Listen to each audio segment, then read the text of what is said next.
All right, I am not live.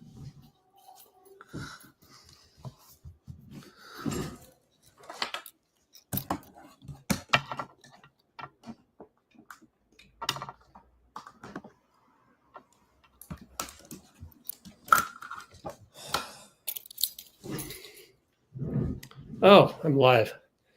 Yeah, back home. Palo Alto, rainy Palo Alto. But I still don't have my screens and I'm about to ask for a refund on this.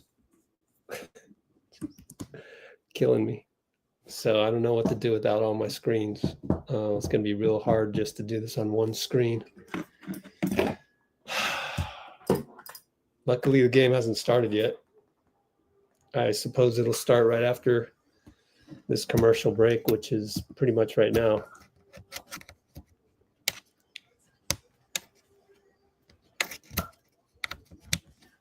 So I'm going to fiddle around with my technical difficulties and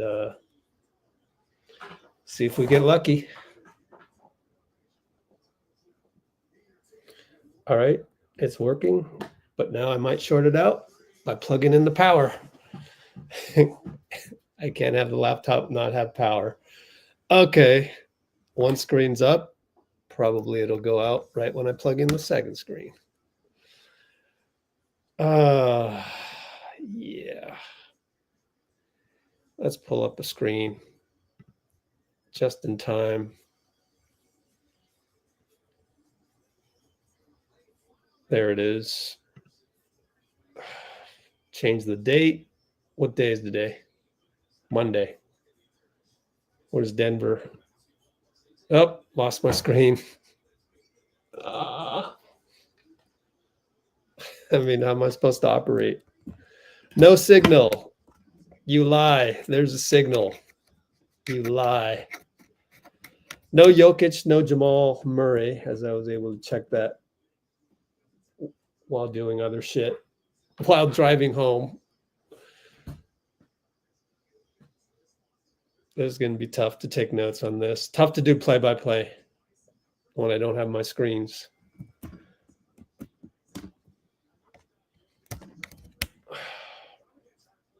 Man, this is a lost cause, man. We're about to tip off. Try to do my best. 2:50, maybe 3-minute mark. Quentin post one. Denver looks kind of small, obviously. No Jokic. And I'll fiddle around with my screens for the millionth time. Jimmy gets inside the paint. Spray it out again. Double spray. Oh, Jimmy gets a spray catch and shoot three. No good. Aaron Gordon drives, draws a foul on Draymond.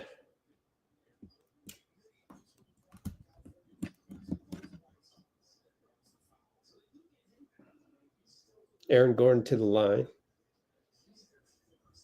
He was questionable tonight, but ready to go.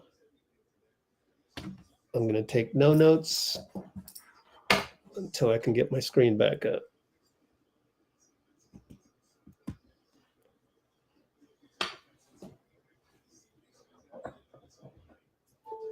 Stuck on, there's Denver. I guess he made both free throws because I can spoil myself right there by clicking on the, and yep, second one's good. Let's pull up second screen there, see if it works. All right, Steph right hash mark, high screen Draymond, Steph and Aaron Gordon up top. Lefty sling to QP, QP stuck. Who's number 5 on Denver? I don't know. Moody with the hand grenade coming up. Goes by MPJ, blocked and recovered by Denver. They go on a fast break. AG for 3, got it. 45% on threes, huh? According to Fitz. So nothing happened on that one. Good for us. I mean, Jimmy attacks baseline, finds Quentin, push shot, good. Inside the lane. Jimmy baseline. 2 to 5. Let's see. Anybody know who number 5 is? Put them in the comments so I don't have to look it up. 3 ball no good by MPJ.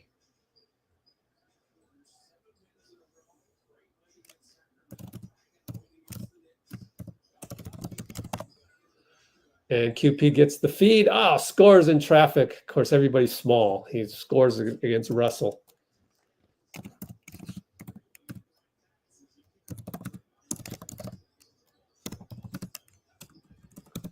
Aaron Gordon down the lane, dunk over QP. Ouch. Pick and roll with Russ. Missed 3, MPJ rebound.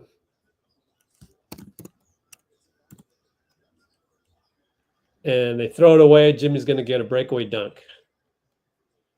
Good anticipation, Jimmy. He read Aaron Gordon the whole way.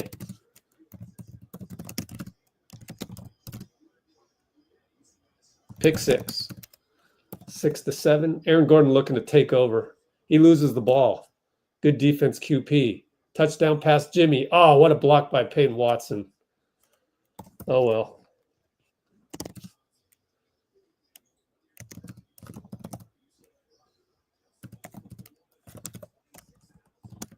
And it's going to be Russ. Looked like he took Quentin Post on the switch. But Moody goes 94 feet, or it gets the touchdown reception from Draymond. Oh, sealed him too. On a made basket. Holding call on Moses. 8 to 9, Denver.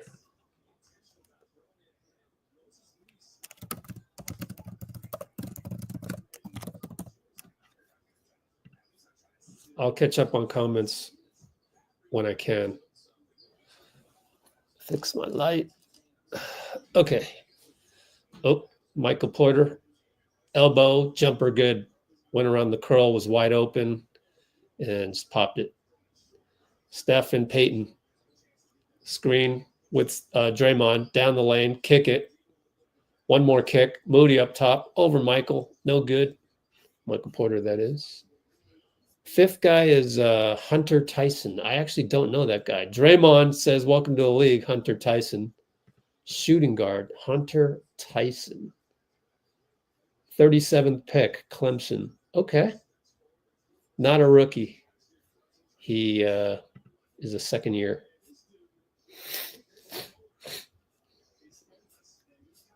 Michael Porter, sidestep, long 2. Rainbow over QP. Good. He's a shooter. Ball rolls out of bounds. Referee, by the way, says my timeout because Denver bench wasn't willing to help out on that. Mark Davis, JT Orr, Nate Green is the new guy that said timeout just now. Mark Davis, he's okay. It's kind of a Bill Kennedy type. Anyways, QP posts up entry pass to Draymond. And QP tries to bully Russ, and Draymond throws it to Hunter Tyson. Come on, Draymond. Pick 6. Timeout, Steve. Steve's going to yell at Draymond. Draymond's going to yell back. Let's clip that. Let's see whose fault it was. You know, Draymond is a little fiery competitor, doesn't like to be wrong when he's in the moment. So I understand that. But let's just see who's right and who's wrong.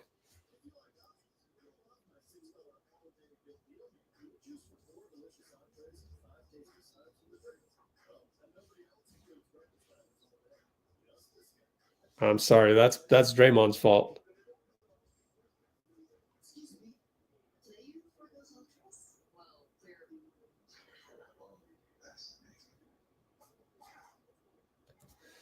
Okay.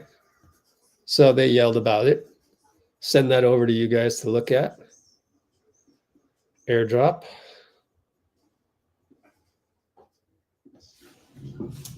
Get out my charger and set this up.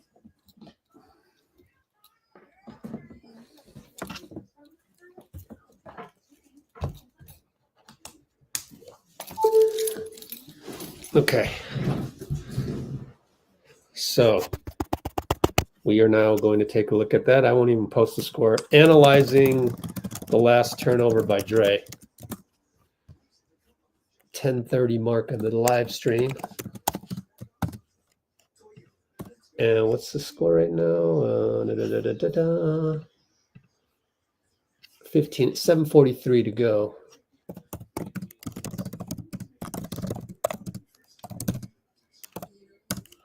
And it's 15-8 suddenly. That's at least 6 straight points.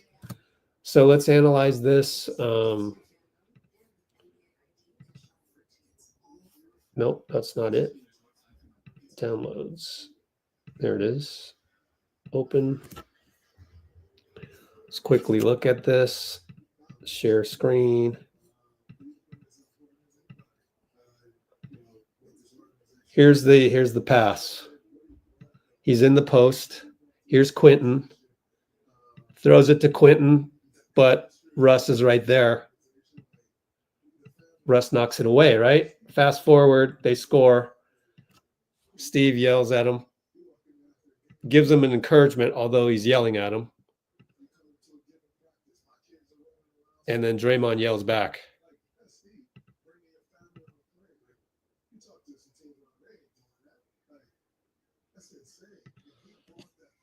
So, I mean, what do you guys think? A pretty clear turnover to me. In fact, I'm so far behind. I don't even have the live chat popped out. Let's take a vote.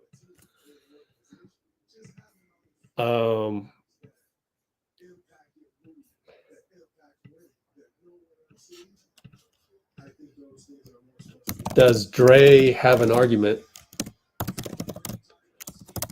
on that turnover with Kerr? Yes, explain in the comments. No, just a bad turnover. I don't know, maybe abstain. 3-ball Steph, good. Oh, I got to look at the ATO here one more time. 15-11 Denver. Now my laptop's about 45 seconds behind, hard to gauge, so it's still at the commercial break. Oh, we block Aaron Gordon's shot. Moses, I think, got a piece of it. 7:14 mark.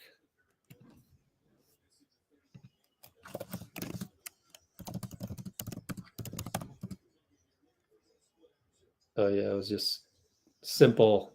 Oh, that ATO was nice. Jonathan's in the game.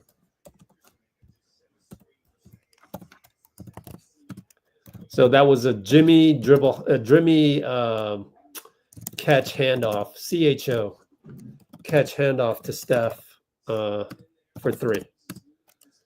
That made it 11-15. Okay, up top, Moses.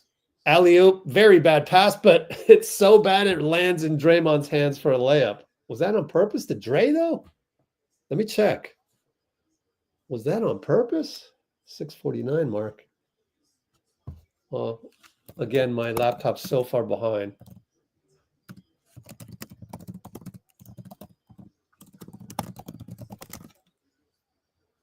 MPJ, right baseline, 2-pointer, good. I'm rewatching the last horrible alley-oop that maybe was on purpose, maybe not. Steph's going to pop a 3. Nope. Figure it out later. I don't know. I'm going to have to replay that. Now we got a turnover. What was that?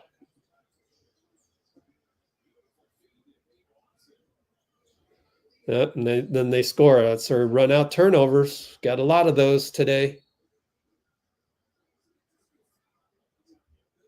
That's a run out smoked layup is what that was by Jonathan.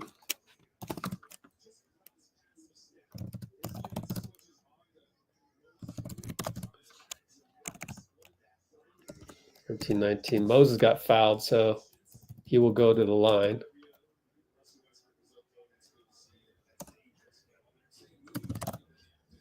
Oh, it's going to be on the floor. Not active shooting.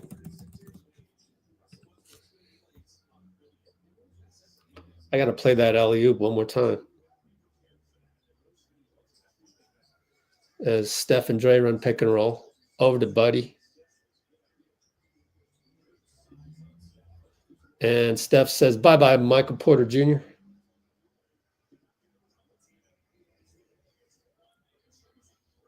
And they go pick and roll. Russ, very nice pass inside to the roll man, Hunter Tyson. Yeah, that was just deflected. But I don't know. Maybe Jonathan got a piece of it on purpose. Guy Santos in the game. There's a missed shot. Jimmy says, calm down to somebody.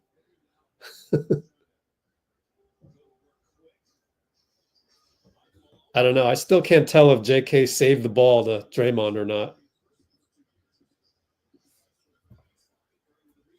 Steph rebound outlet.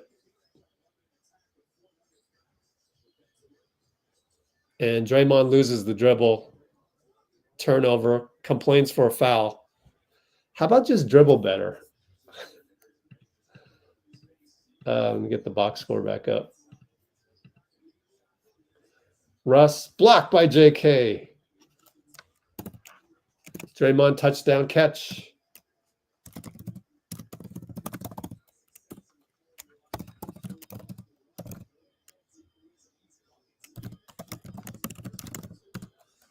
All that, we're still down 4. Aaron Gordon 3 steps into it. Gee, good hustle against Russ. Good tap. Draymond get credit for the rebound. And JK looking handoff. Gets it to Steph. Back to JK on the roll. Beautiful pass. Inside pass to Draymond. And you got beat by Hunter Tyson. Come on, Dray. The concentration's not there again. MPJ 3, no good. Touchdown pass, Buddy Hield from Steph.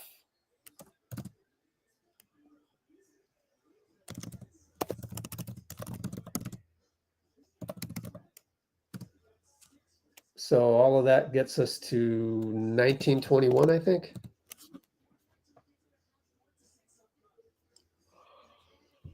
MPJ with the missed 3. That's what happens when you take a bad shot these days.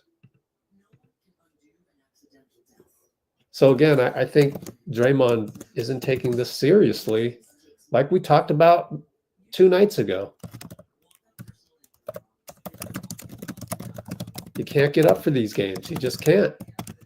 So anytime we're going to play a depleted team, we can easily predict that Draymond is going to have moments. He's not going to be locked in 100%. He's just had a couple bad ones, and is it bad habit, or is it, old age?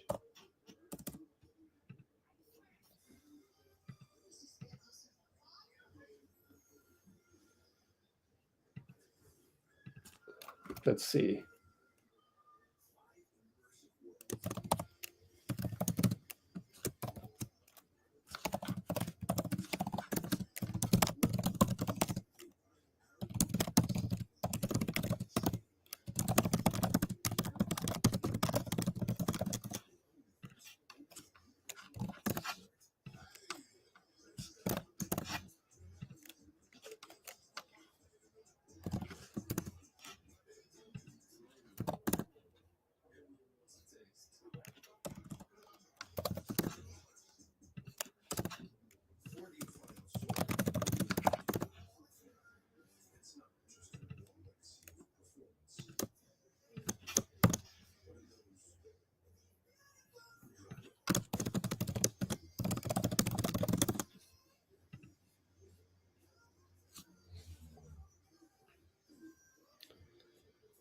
Okay. Has Dray been complaining to the refs? I would say no.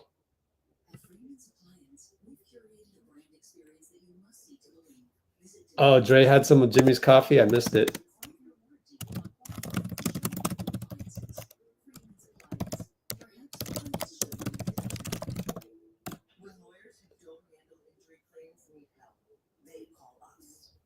Justice takes more than a fighter.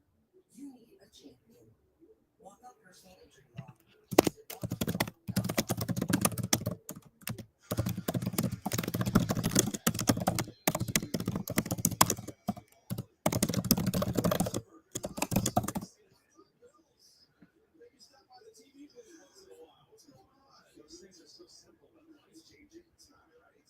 MPJ is like a 6'10 Clay, except Clay just slightly better at making the shots, I think.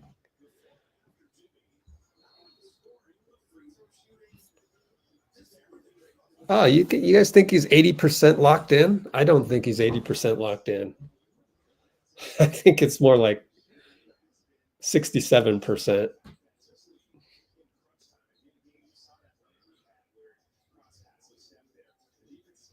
But maybe we all do agree he's not 100%. But anyways, Konkar in the game with, I don't even know that guy. They're so depleted.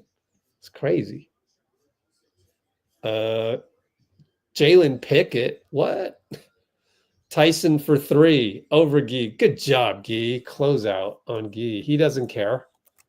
He's going to close out no matter who it is.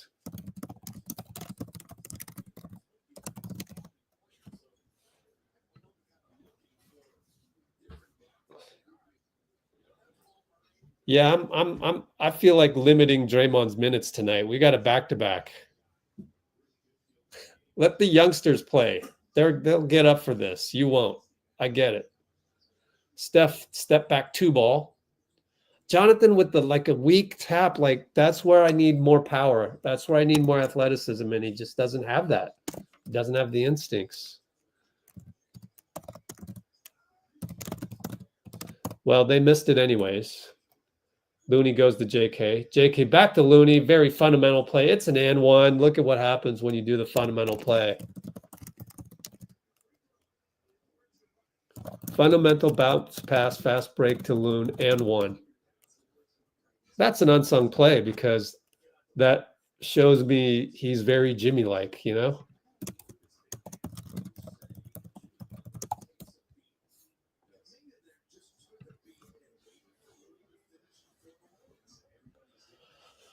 All right, Looney at the line. No good. He's another guy that doesn't dial in. He knows. He's not as good a free throw shooter when the stakes are not as high. Handoff to Peyton Watson. Fakes out Jimmy. Oh, blocked by Looney.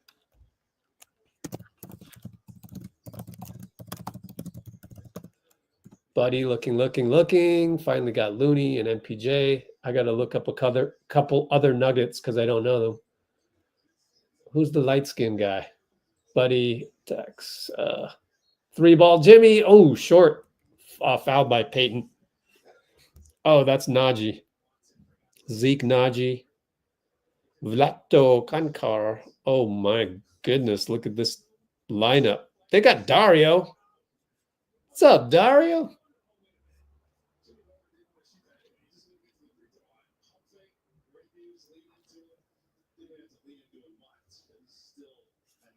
What happened in the Sixers game? What, over here? Are they even playing? Oh, Philly and Houston right now. It's tough to expect the Sixers to beat Houston when you're basically Daryl Morey wants them to be in tank mode. I'll tell you that. Maybe Maxey doesn't want to give up games easily. Jimmy missed a free throw? Wow. Jimmy missed a free throw. Sound the alarm. 1 for 2 on that. I guess it was a 2-pointer. Number 24, Andre Miller. Pickett misses it. He totally looks like Andre Miller. Wasn't Andre Miller, was he 24? I'm not sure. JK gets downhill. Oh, missed it. Would have been an and 1.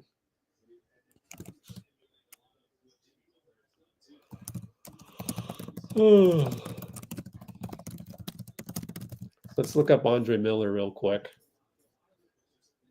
What are my screens here? What are all these? Instagram. Oh, this is funny. Verjao.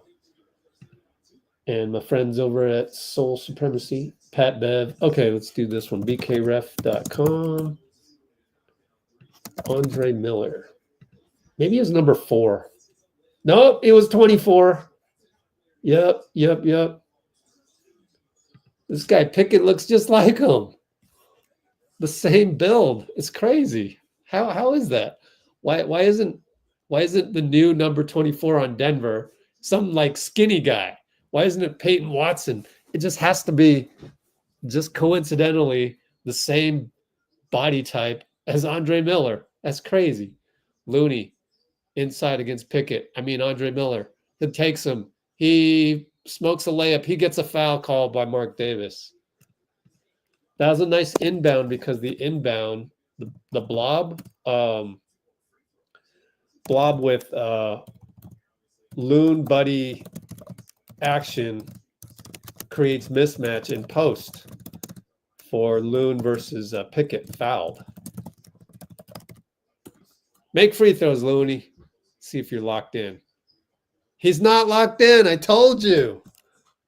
I told you, man.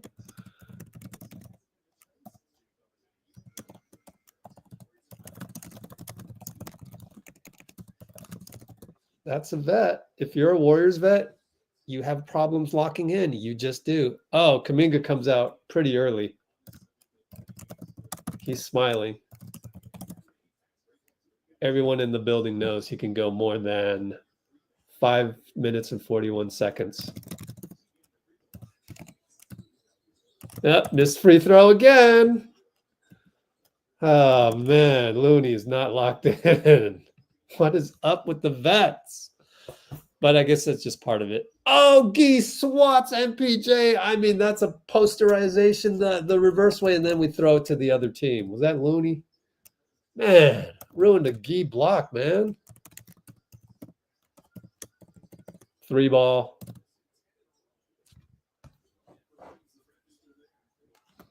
And I want to rewatch to see who threw the ball away. Was it Looney or Gee? Gee threw it away.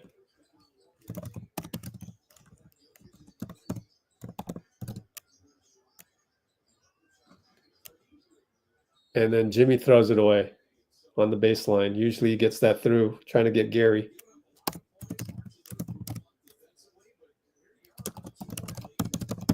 Our points off turnovers, how much we've given up, must be super ugly right now. But then Gary gets a steal. D for 3, no good. Yeah, we are not up for this game. We're just not.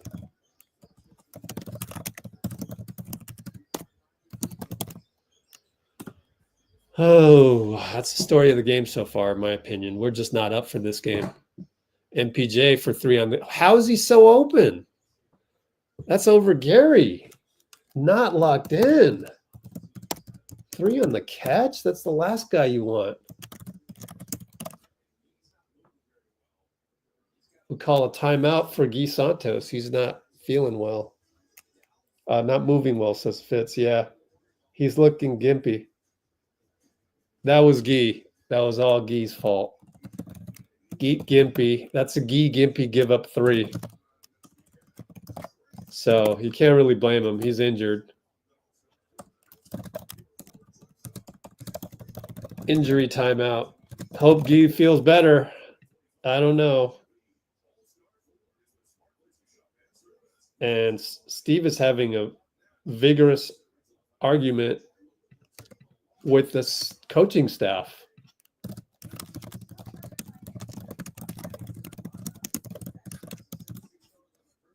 I don't know what you can do if you're gimpy out there and you can't close out and MPJ hits a 3 on you. Can't be mad about that. You can be mad about the energy. I would just play the youngsters more. I would just try to, but it's too late. Like, you have to script this out. So if you didn't know that going in, then it's hard to flip it on a dime. Like, oh, all of a sudden, let's play JK more because we don't look locked in. You can't do that. Especially if pregame you're thinking they're going to play Jokic and Jamal Murray. So it is what it is. And it hurts that we don't have BP.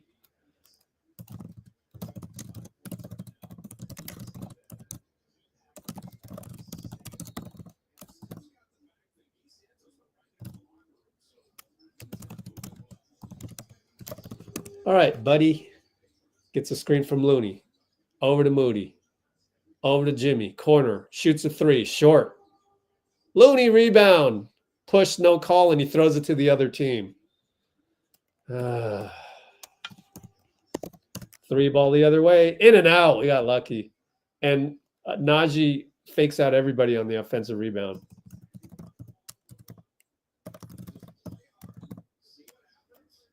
Man, how many turnovers is that? Sixth turnover. They're going to score another 2 points probably off turnovers here. It's got to be at least 10 points off turnovers by now.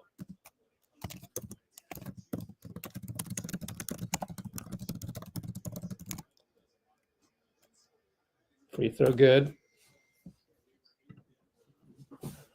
The non-locked in Warriors, that's what we're watching right now. It's tough. It's tough to go through this. You guys talking about the back-to-back. I don't think this has any, real, unless Steph ends up playing, 37 minutes. The mentality of this game and tomorrow's game is going to be different unless the Bucks suddenly become depleted.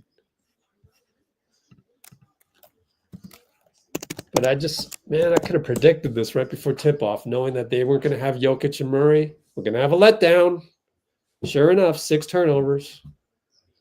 Buddy for 3. No good at the buzzer. 29-22 Denver.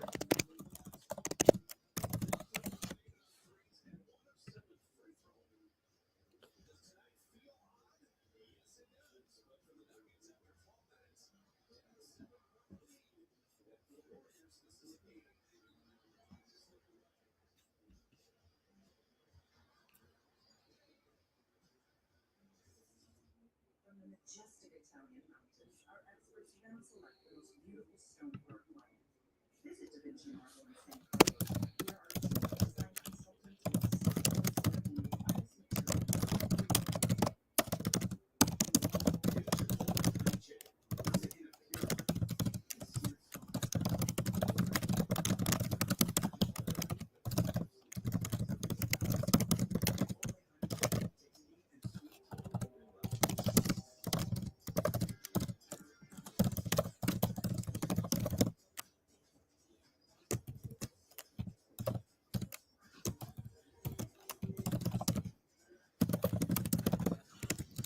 So I see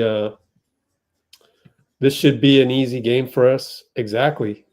But it's not. And are we surprised? Are we surprised by this? Let's do the poll.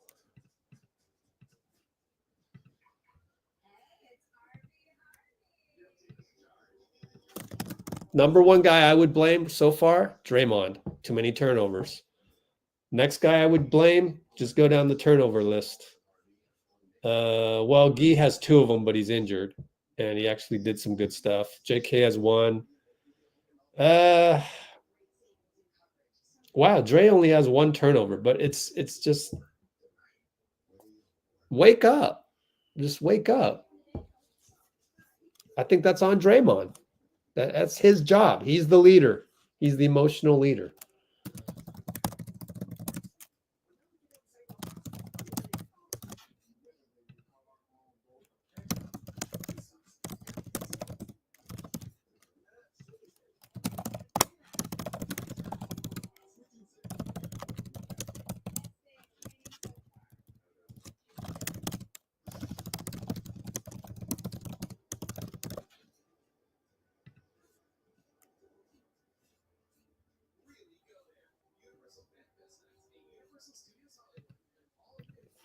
So that's my solution.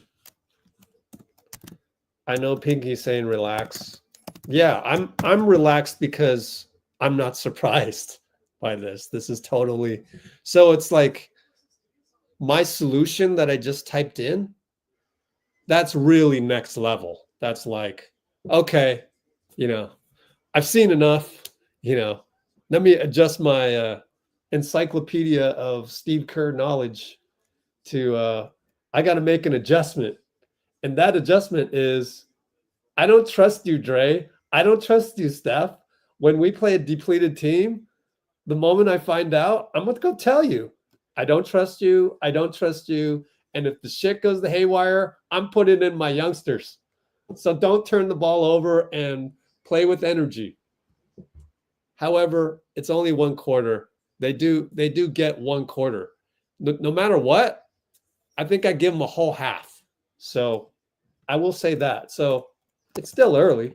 So, and Jimmy gets a steal, deflection. And I mean, right off the bat, Draymond looks engaged. Throws it into Jimmy. Draws two. Gary cut. Gary scores.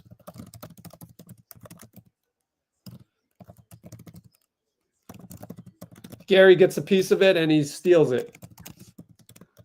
Jimmy alley-oop. They got to call timeout, right? 26-29 suddenly.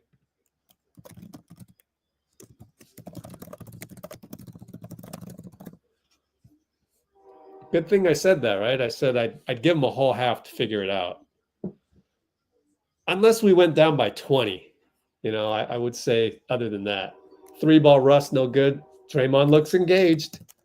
Good closeout.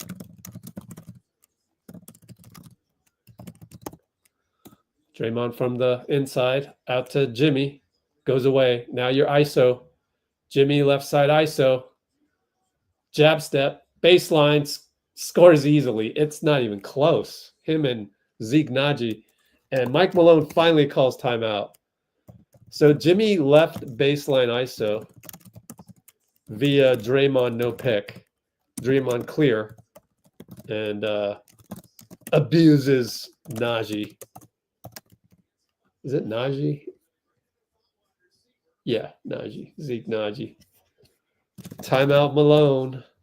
And just like that, 28-29.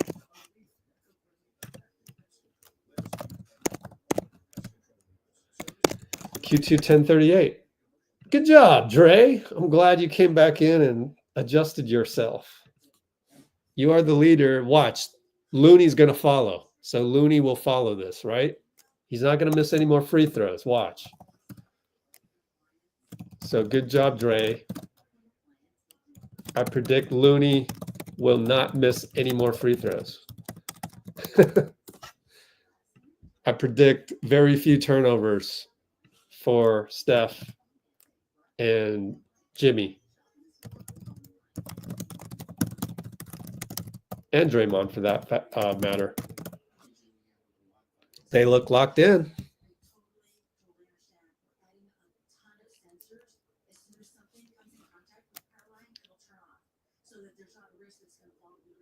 Wow, that's too much.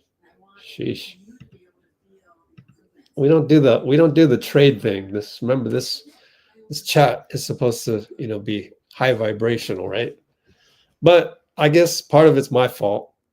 I'll probably made you think it was okay to say that. Trade this guy, trade that guy. No, we don't want to do that. I just want to point out an observation that I think can be fixed next time, although there are many caveats. And it's an Achilles heel of ours. But it looks like it's been solved in the first 2 minutes right here. First minute and 22 seconds. I think it's been solved.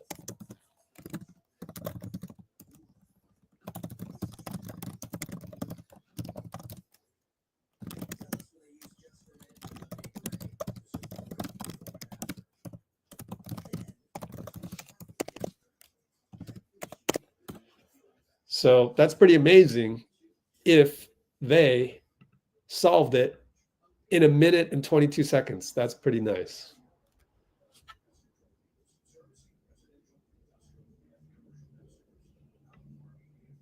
So we were not surprised by the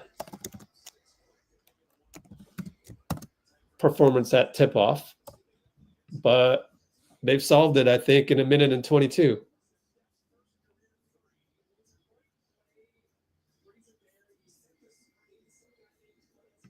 All right. Let's see. GP fixed it.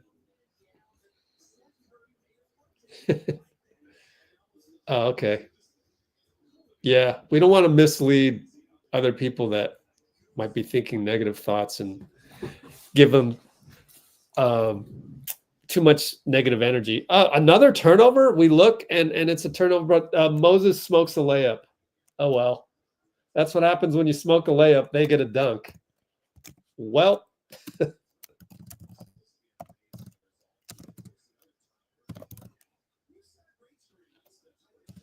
we're still down by 3. Crazy. Well, they were talking too much, and they didn't.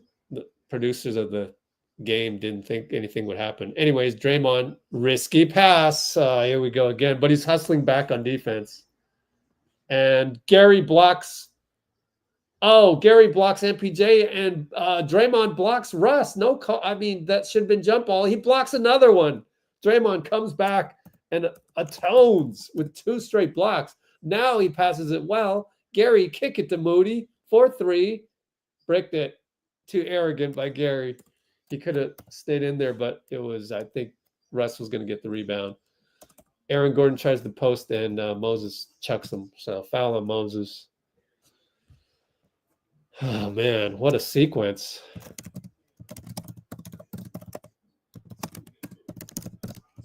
Did he block 3 guys? I feel like he blocked three of them. No, first one was Gary. Gary blocked AG. Dray blocked Russ. Then he blocked another guy. AG tips his own miss. We're still down 5. So that was a good timeout by Mike Malone, huh?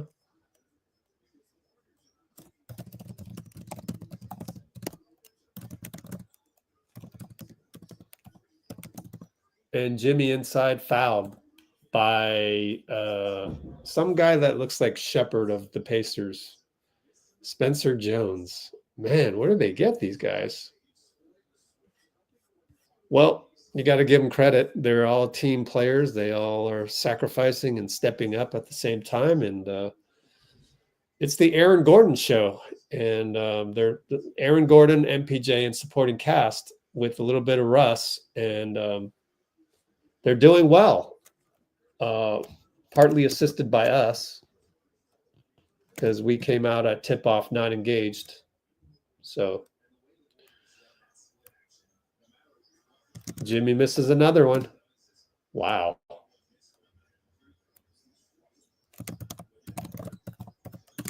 Russ for 3, no good. Gary off of the Spencer Jones foot.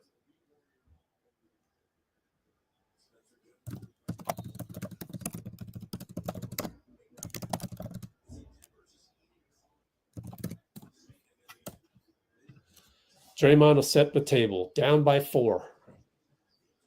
Jimmy left wing. Looking for QP. QP cuts. And Jimmy's got Draymond right side. ISO. Moody comes off. Jimmy cuts. At the nail, Jimmy will shoot a 2. Short, no good. Russ rebound. Here he comes. Russ back pass to MPJ. Jimmy doesn't challenge it. It's too late. We got nothing going on offense. Pick and roll. Bad pass by Dray, but it was actually a holding foul by Aaron Gordon. He admits to the foul. And so that wasn't a bad pass. It looked like it from the TV angle, but it wasn't really.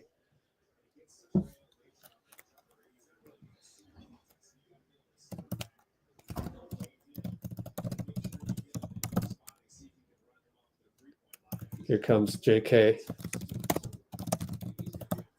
GP sits down. We're literally down by 7 right now. Crazy. Down by 7. QP up top. Looking for Dray. Oh, the youngster knocks it away. Probably fouls Draymond. No call. Dray gets it to Moody. Gets it to QP. Steps into a 3. Short. I'm sure Draymond's going to yell at the ref. Steph's in the game. Guards Russ. Russ, what a pass to Spencer Jones. Lefty. We're down by 9. Steve calls timeout. 38-29, man. 8:07.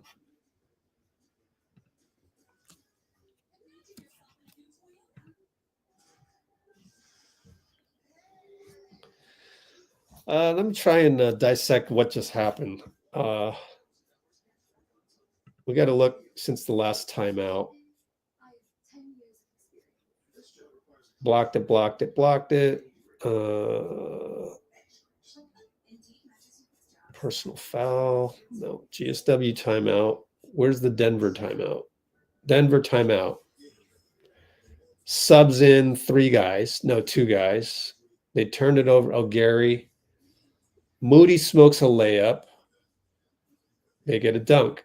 Draymond turnover. They get blocks. Moody misses a wide open 3. Aaron Gordon gets blocked.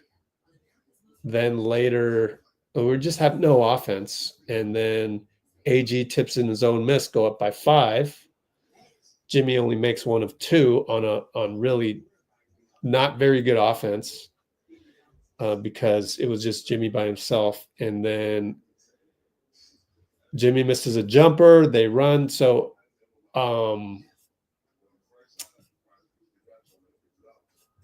points off smoked layups.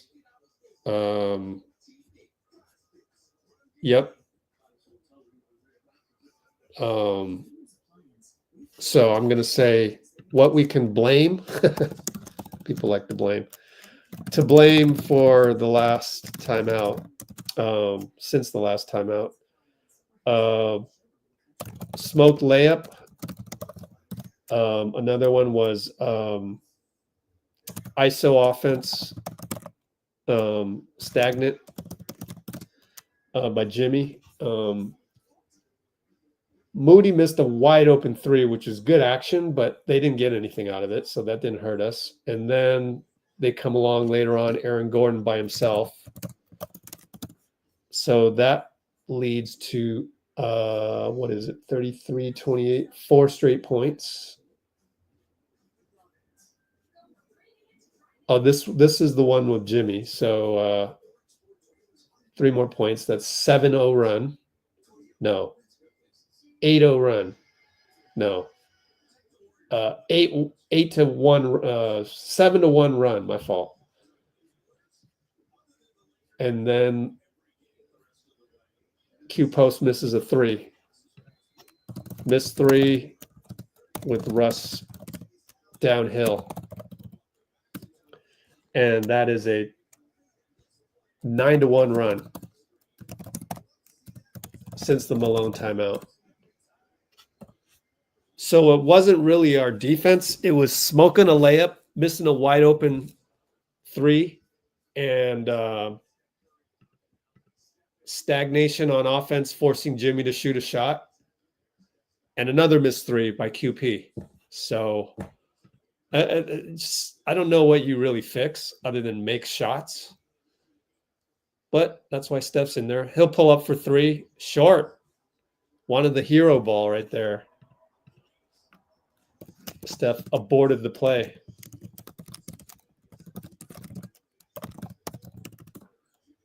And then they find Spencer Jones on a really nice play by Malone again. Wow. 29-40. Down by 11. Guy Santos, I guess he's all right. Handoff Steph. Tells Guy to leave. We going to post up Jimmy. ISO. Got to go. 4. Spins. 3. Double fake. Shoots it. Tough one. Guy tap. Guy saves the day. It's off of Denver. Wow.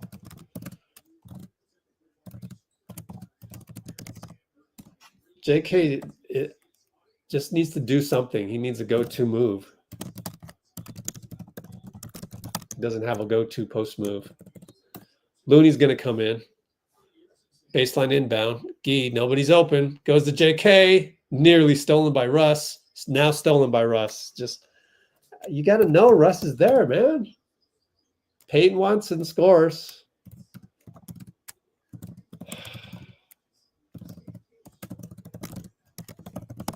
Down by 13. Steph for 3 on the break of ankles. Misses it. Guy with another rebound. Saved another one.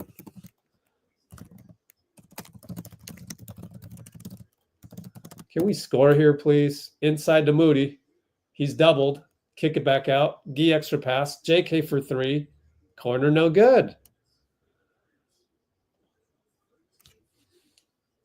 Russ finds another guy down low. Peyton again. Just can't stop Russ. Man.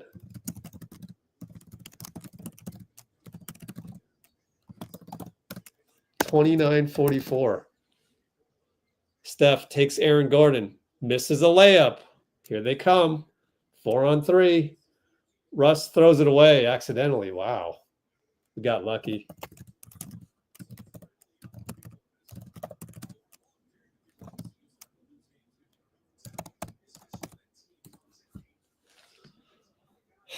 I don't know what to say. It's just sometimes you go through phases like this where it's not really one thing and you're just not making shots. Modern NBA, if you don't make shots, they're going to run and they're going to get easy buckets. So the solution is never come out of tip-off with a letdown. Pick and roll, but ends up with JK post up. Looking, finds Gary on the cut, and one right-handed. We finally got an action, finally.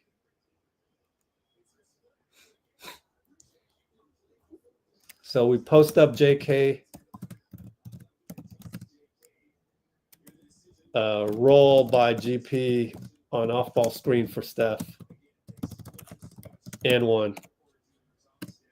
Huge play. I mean, just broke the spell. Missed the free throw. But Looney got a rebound. Thank you, Loon. Buddy's short on the 3. MPJ tight ropes. He gets it out to Peyton Watson. Russ brings it up. We're down 13. Post up. JK nearly stole it from Gordon, and he's going to go yell at Mark Davis. I don't know about that.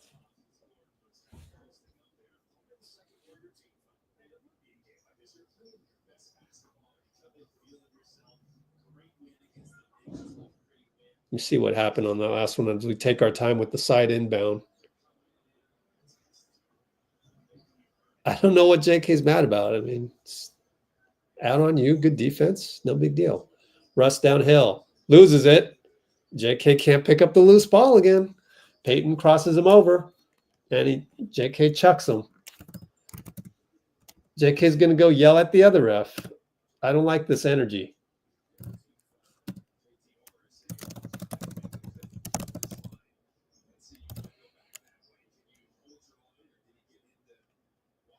Hip checked him. Come on, Kalena. He said it was Peyton's fault. Nah. Aaron Gordon, fadeaway 2 over Looney. Good.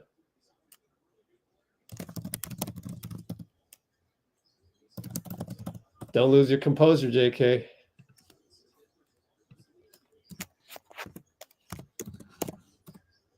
We're down by 15.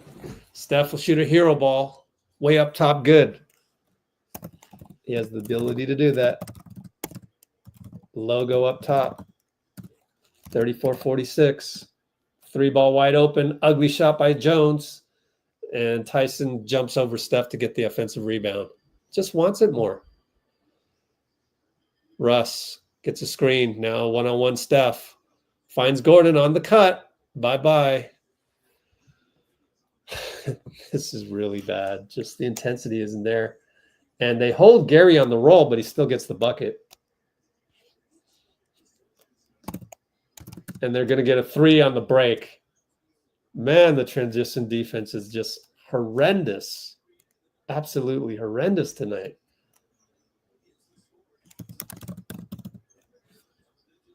I don't know what to say, man. Steph for 3 on the catch. Good. We need a few more of those. Timeout Malone. Wow. I don't know, man. Transition defense is bad, but sometimes it's not really about the transition defense, but just There's a lot of categories we're not doing well tonight. And it all starts with better intensity. And go get the ball.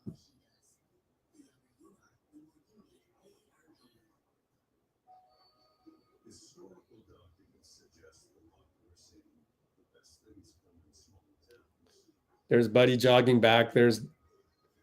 Everyone's jogging back. Well, that one was Buddy's fault.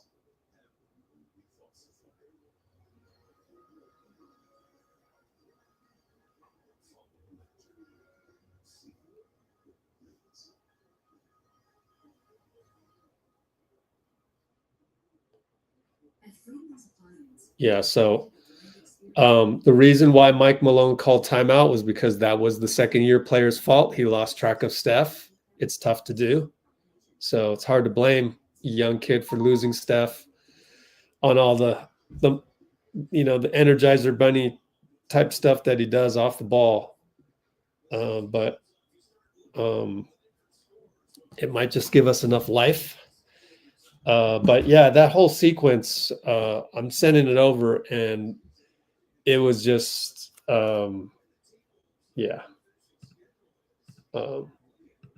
jogging around, and it's just not stuff we want to. That's not the vibe that they need to have. They need to play harder.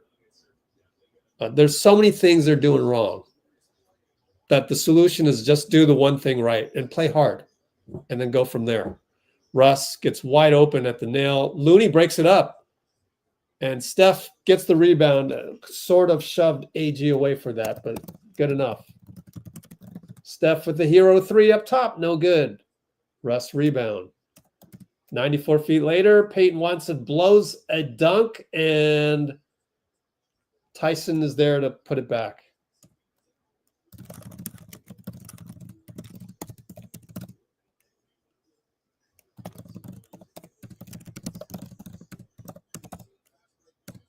Jimmy, baseline, finds Gary, looks at his feet. He's got it. Gary 3.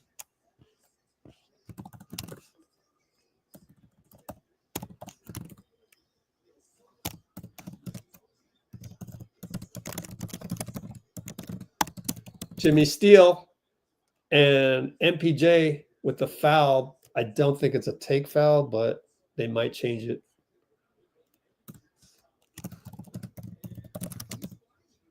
Yeah, I think they got to look at this. Might be clear path. Yep, it's got to be clear path. Are they going to review this? Absolutely clear path. There's no doubt about it. Or take foul. Call it a take foul. They're not even going to look at this? Wow. Take foul not called. Unbelievable.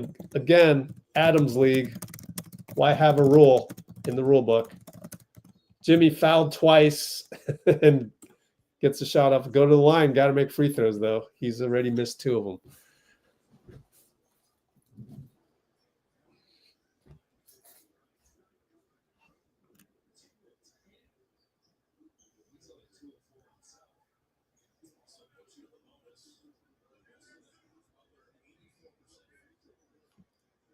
So Jimmy makes a free throw.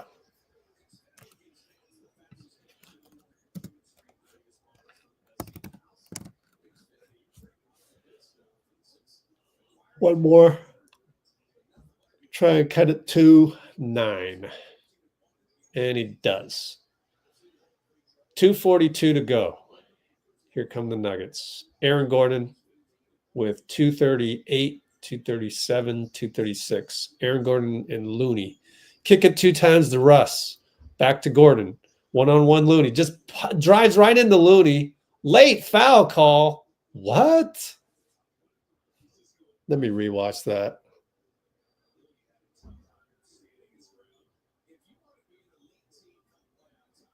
I don't know about that, but I get it. We don't challenge in the first half unless it's pretty obvious, and that one probably not going to change momentum much. So I don't know what Looney did wrong there.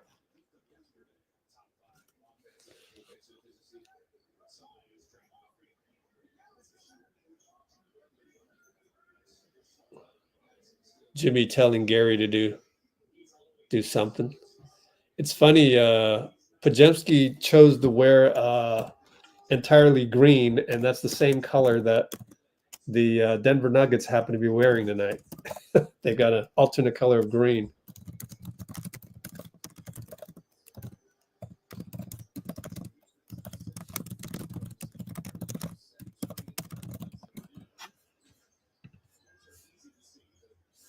Okay, goes over to Buddy left side. Looking for Steph off of Looney. Got it. Steph and AG one-on-one, loses the ball, gets it back over to Gary on the cut. He's in the lane. He hits a floating banker. Gary again. And Steph causes a turnover. Oh, it's over and back? I don't know. I wasn't watching it. Let me see. Oh, they're going to say Steph had control of it. Oh, man. Okay. Okay. Well, if you can do it behind the back, then technically you had control of it. Aaron Gordon and Jimmy spins in the lane. Jimmy blocks it. Steph with the ball. Let's put Jimmy on Aaron. And then the sling pass, fouled by Jones, no call. But he's going to try to defend, and nope, 2-on-1, 94 feet.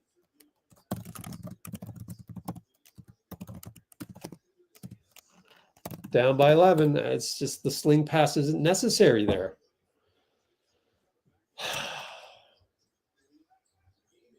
Steph goes by Aaron, yells out, smokes a layup. There should have been a foul call.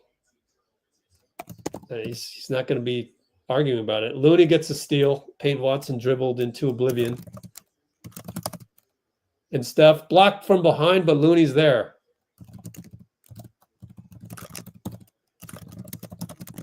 Steph with basically the same drive. He's driving at will.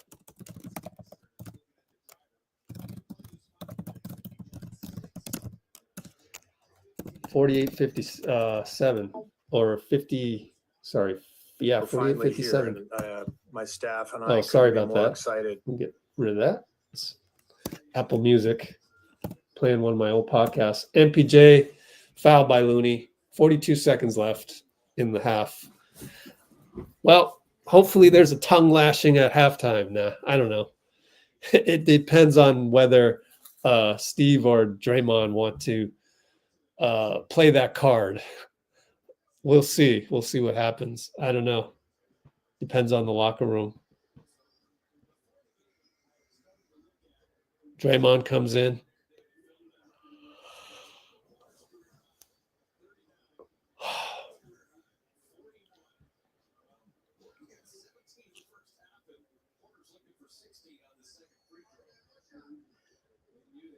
He's got to play fundamental basketball and play hard. Number one, play hard. Number two, stick to the fundamentals. Fundamentals will beat a team like this. Not the lollygagging stuff, not the sling passes, not the risky entry passes. Steph against Aaron beats him again. He's beating Aaron Gordon at will. 33 seconds left. 50-59. Need a stop. Russ against Gary. Held by Michael. Didn't get called. Aaron Gordon for three. Why are you leaving him? Wow. Aaron Gordon came to play, man. Showing that he's still all-star level. Yeah, Draymond helped off of him. And Jimmy wasn't there. Wow. Steph, 1-on-1, 7-6, gets a screen. Kick it to Draymond. Corner three at the buzzer. No good. 50-62. End of half.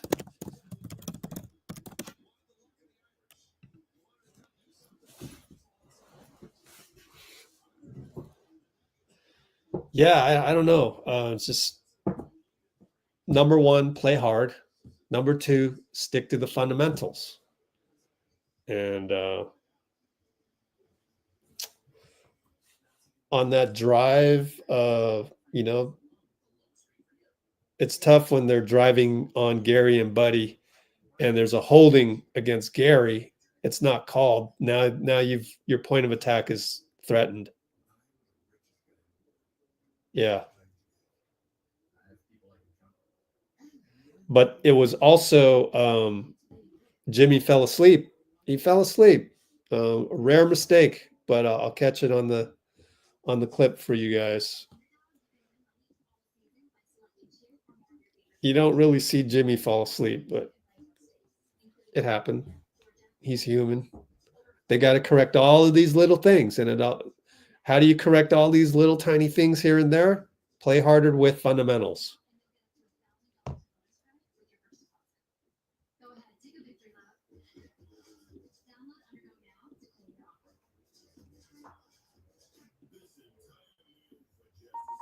All right, so what I'm going to do now is I'm going to cue this up for some analysis, and then we'll go from there. And let me see, take a look at this. What was this one? Oh, yeah, it all started with Jonathan Kuminga falling asleep. This was a while ago.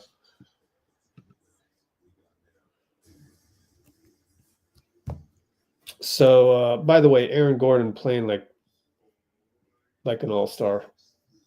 4 turnovers, but 20 points. So we will take a look at some of these. A couple of them.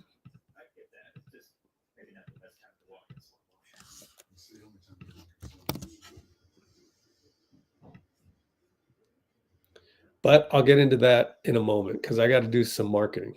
I got to tweet out our link. I haven't even tweeted out links. Arbel with the Slater report, 10 first half turnovers.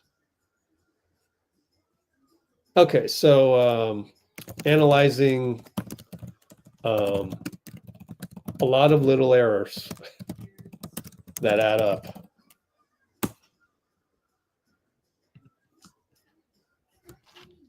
So let me screenshot that one. Wow, we got 96 concurrence. How many likes do we have? Can we get some blue wrenches to encourage some likes as I go through this process of looking at film? Thanks. It's helpful. Sometimes I need some help. So remind the people you're here. You're about to learn a lot of basketball. I'm about to show you. All you need to do is hit the like button. If you can't hit the like button, then maybe you can donate a coffee. So other than simply hitting like button, you 90 concurrence, https buymeacoffee.com. Let's go Warriors. So go check that out. Okay, so I got to do some marketing right now. So we're going to take a break.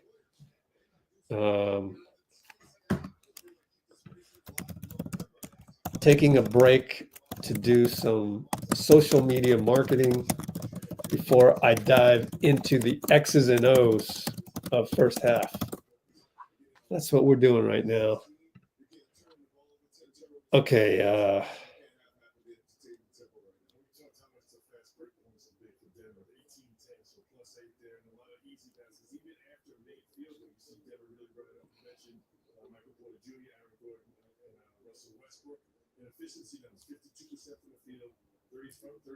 It's taking a while to save. Let's see. Boom, boom. What else?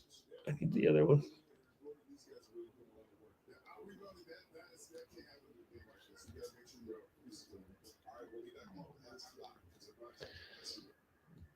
And let me get my header for that.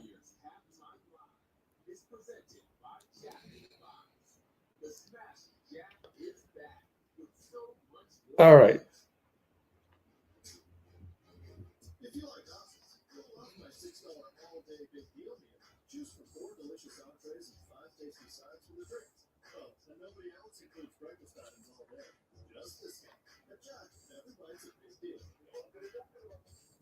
Ace's new yard RX program prescribes the best lawn care, specific to your yard's needs.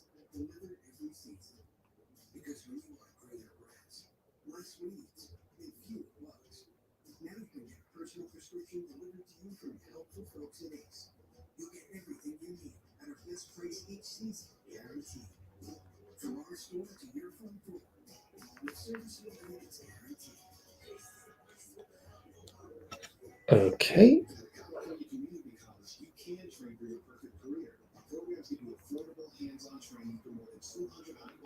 Give me about 5 more minutes as I have to go through all these.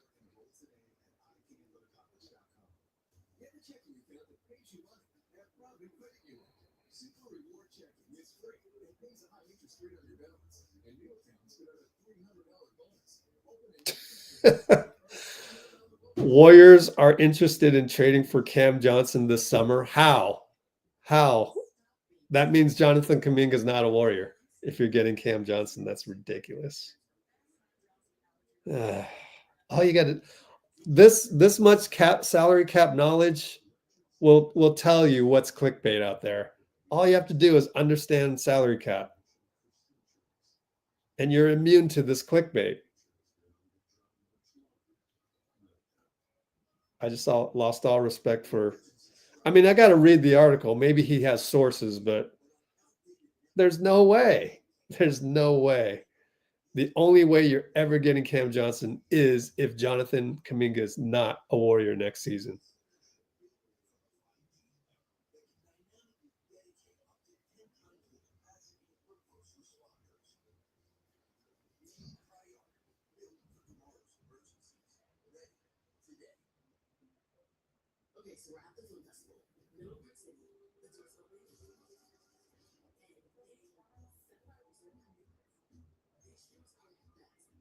Oh, man.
All right.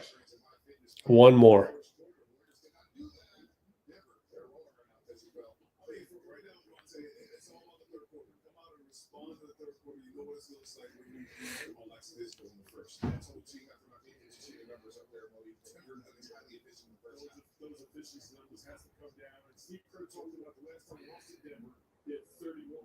Fast break points. They're only at 18, so that number has to come down also. And that's good. It works for less for controlling the game from the point guard spot. What it says so far. He's going to run that ball at you, and that's everybody on the ways guys are running to their shooting positions. The Warriors got to do a better job controlling themselves, controlling the things they can control. Take care of the ball, rebound the basketball, and you got to get quality shots as well.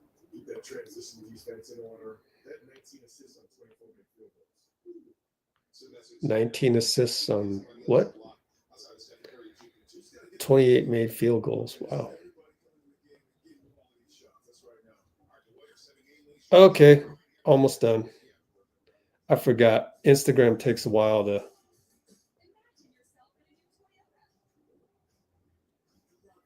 post.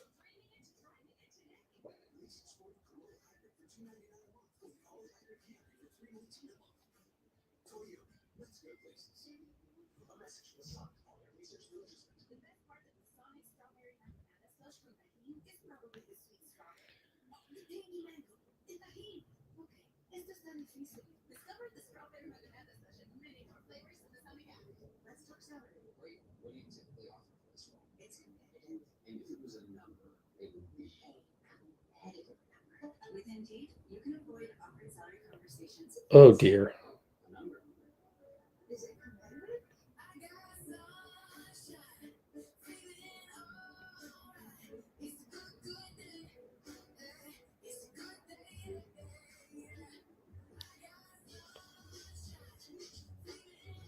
All right, posting to Instagram took just about forever. But I got to do things in order. Get more high vibrational people on here, hopefully. All right. Let's put this in the highlight of live. Okay, here's the first problem. The first problem is Jonathan falls asleep. So we have started the analysis.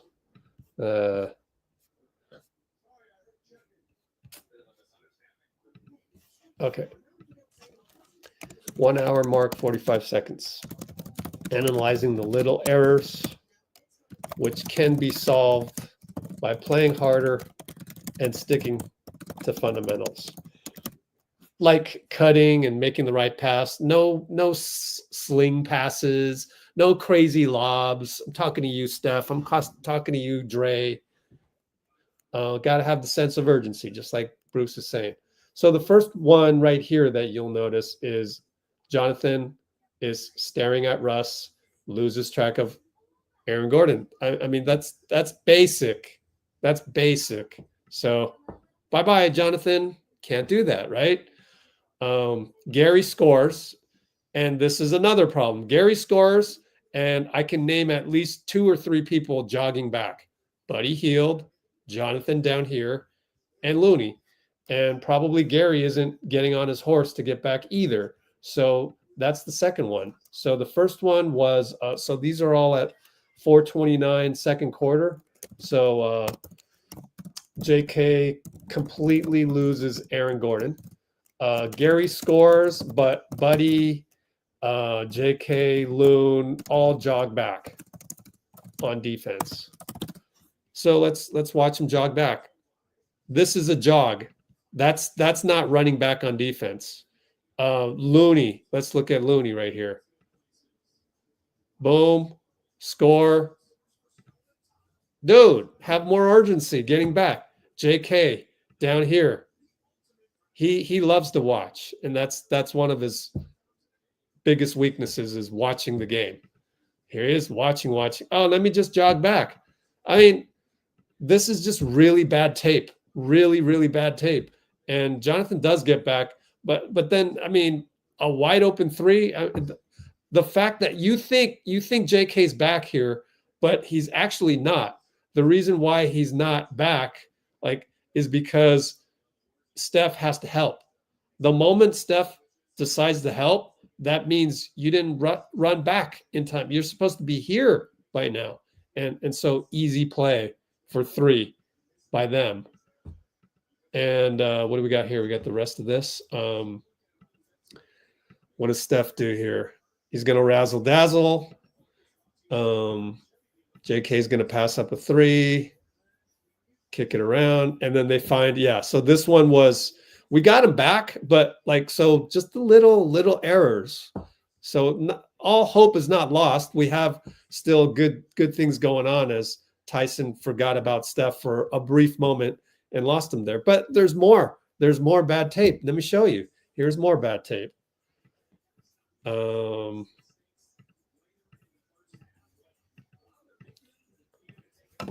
I don't even remember what this was, but let's just play it.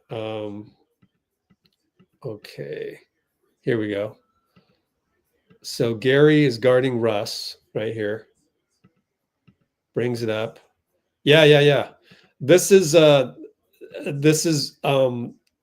bad no call, but also lackadaisical defense.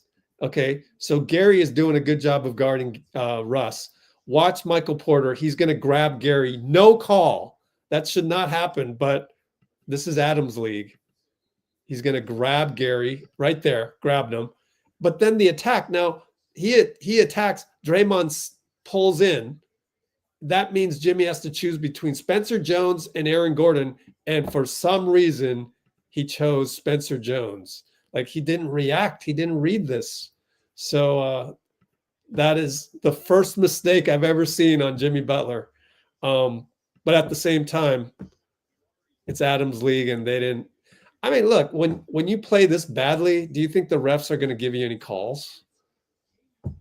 So you got to come out with force, and you got to do it right. All right, we're about to start.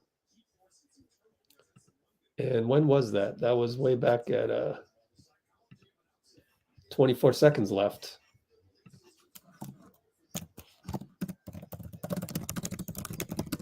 And Gary, good job. Oh, Gary's going to get the start.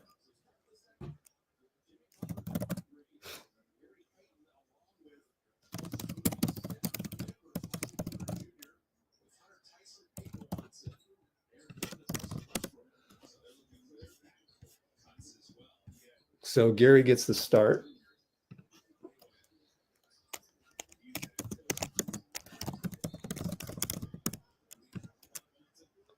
Moody knocks it out. Another inbound coming.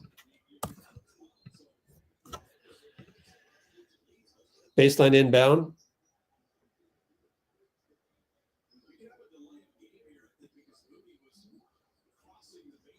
Moody stepped on the line on defense, so it's a delay of game called by JT Orr.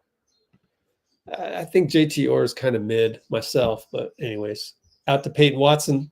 He doesn't really shoot from three, and he clanks it. Good job by Draymond to read that. Steph walks it up. Draymond up top now. Gary sets a pick. Steph and Peyton Watson, right side. Screen by Dray. Dray plows into Peyton, but Peyton grabbed him. So good read by Nate Green.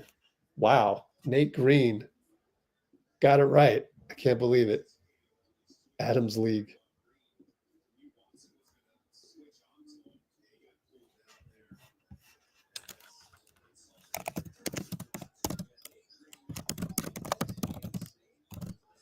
And we go backdoor Jimmy, and he'll draw a foul on Peyton Watson again. That's good news because Peyton's one of those wings that likes to get up and down. Third team foul, or third personal foul, I mean.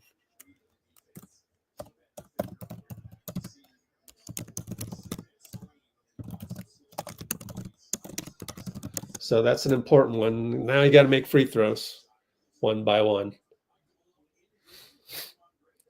Oh, we're going to side out this? Wow. How's that not a shooting foul? I don't understand it. That's crazy. The refs slow play this sideline inbounds. Wow. Jimmy attacks Tyson, scores, bullied him. Man, when's the last time we had a bully guy?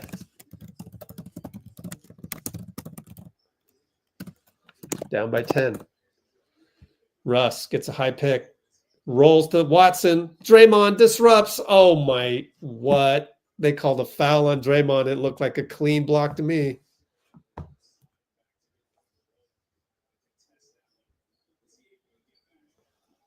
I think, oh, did he get wrist? Let's see the replay on the TV here. Yeah, he got wrist. Barely got wrist.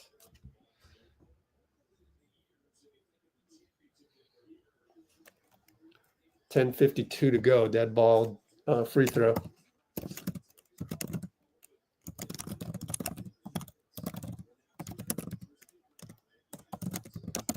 How many fouls on Dray? 2 fouls. But Peyton Watson had a ball don't lie, missed free throw on the first one. And Draymond had some friendly exchange with Mark Davis and missed both ball don't lie completely.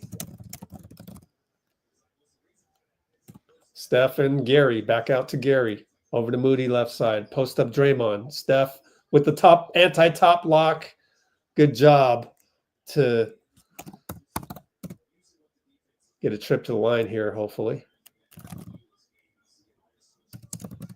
So it's an anti-top lock roll or cut. Not a roll because he didn't pick. Via Dray post.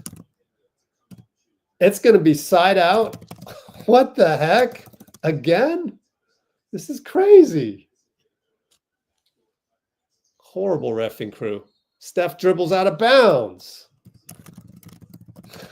Wow.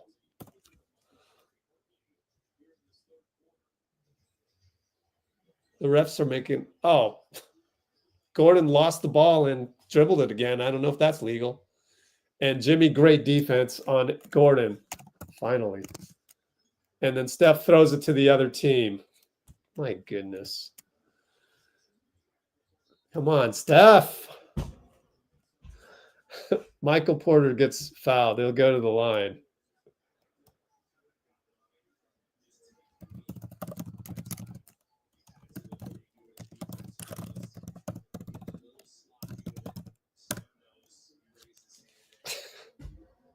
No words.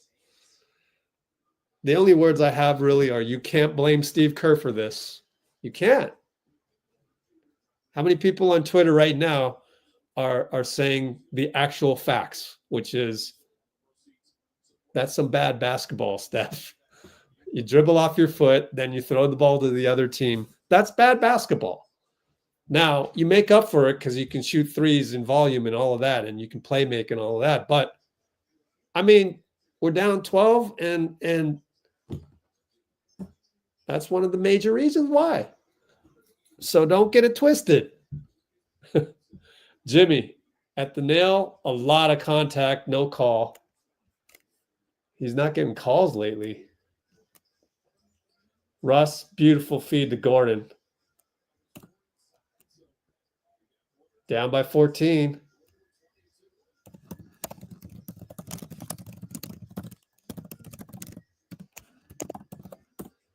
Jimmy finds Moody, dunk, baseline. Gary knocks it away on the inbound, so it's still their ball.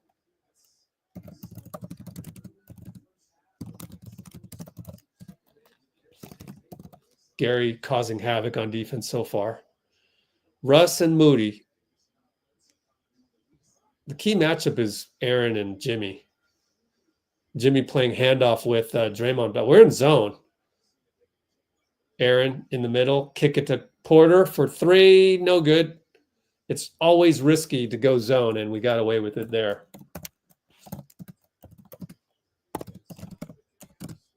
Steph in the corner. Do the fundamental things. Moody gets in the lane. Kicks it back out. Extra pass. Gary's wide open for three. Got it. Gary's saving the day, man.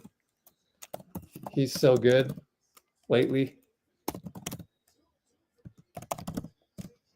57-66, down 9.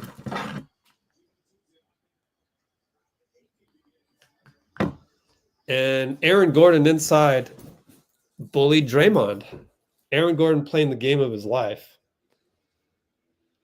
Steph and Peyton Watson pops a three, in and out. Jimmy tap it again, can't get there. I don't know that you can complain on that. Draymond is complaining, but the thing is that's a hero ball shot by Steph. It didn't go in. He's the greatest shooter ever. I prefer getting back into the game through the fundamental style right now. So he's got to pick his shots, and that failed right there. Aaron Gordon inside. Loses it. Late call. I told you, JT Orr, mid call. Lost the ball and bailed out. It's a bailout call. Maybe you challenge this. I don't know. Bailout call, man. JT Orr.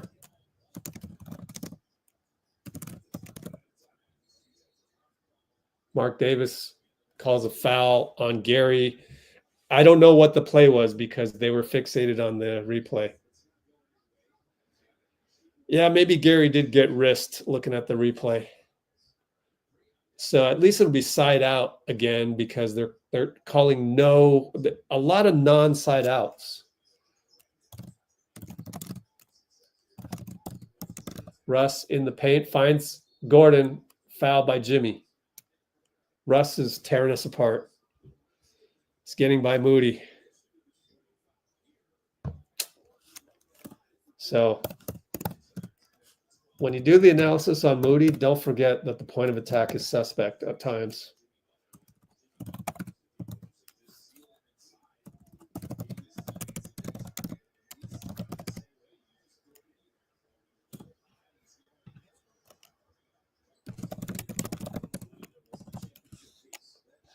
So all these side outs, I wonder, are they starting to call more side outs? No more continuation? Is it the death of continuation? We'll see. At least in this game, it feels like. At least in the non-clutch moments. We're down 13 again.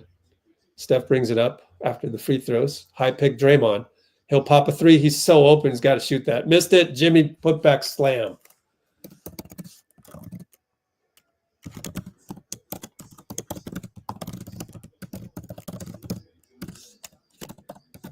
Down by 11. Russ beats Moody again on the pick and roll. Out to Watson for three. Good. We just can't stop Russ off the pick and roll. It's just nuts.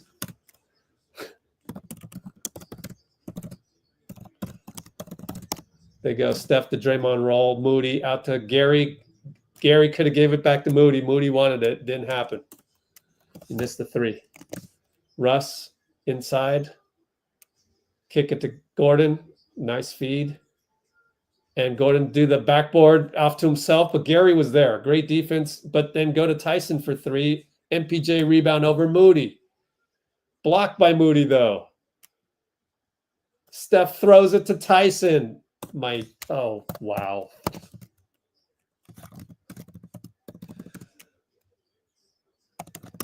No words, man. I got no words. Jimmy, steal. 94 feet later, Jimmy will dunk it. So we got away with it.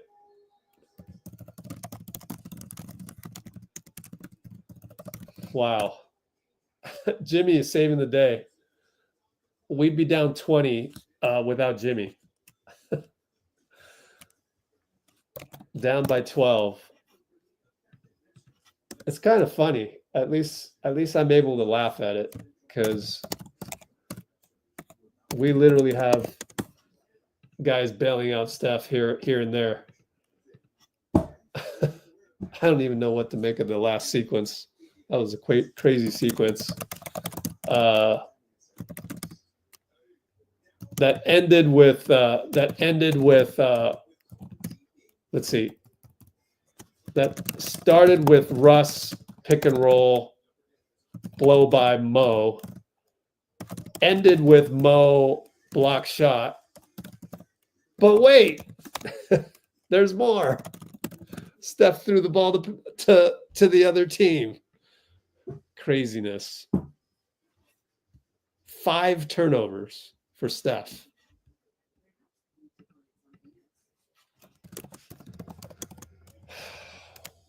He sure makes the eyes bleed every now and then. What are you going to do? I'll say it for the millionth time. To save the planet, I'm hiring Michael Jordan to save the planet in a game against the Monstars. I cannot have Steph try to save the planet. He could just obliterate the planet with his mistakes. However, he's very entertaining. He's very entertaining. So I think it's just if you're an OG and you grew up trusting fundamentals, I think it would be hard for you to say that Steph is the greatest of all time. I'm just saying. So I'm not saying who is the greatest of all time. I'm not saying that. I'm not here to get into empty debates because everybody is going to just choose their own. And I don't like to do comparisons, but like me growing up, knowing the basketball that I know, I just couldn't do that. If there was like, you need to win one game to save your life or to save the planet from aliens attacking, I got to pick Michael Jordan. I go with what I know. And I grew up on Michael.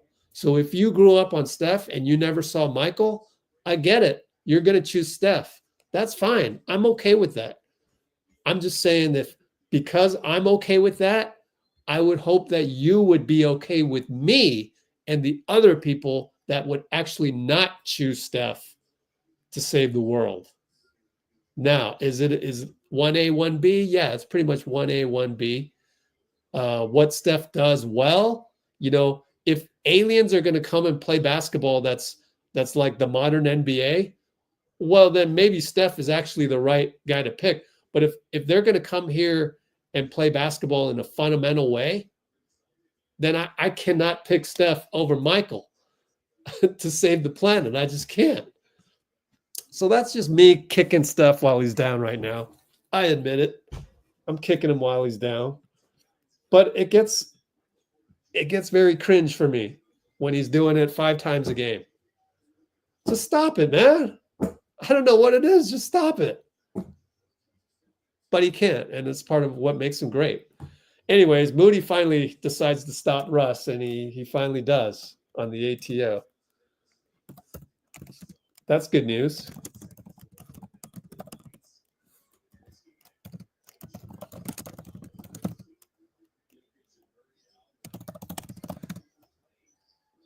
Moses stays in front. There he goes. And Draymond causes a steal.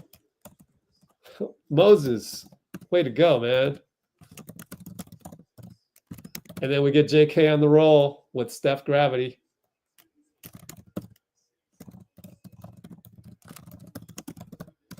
Down by 10.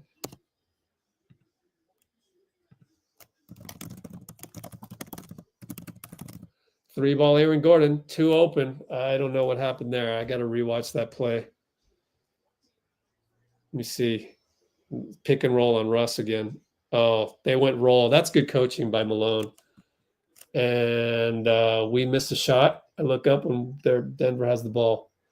3 ball by Russ, no good. Box out, goes right to Tyson under the hoop. Draymond saves the day. Tyson in the middle. It scores. Hey, this guy's got some guts, man.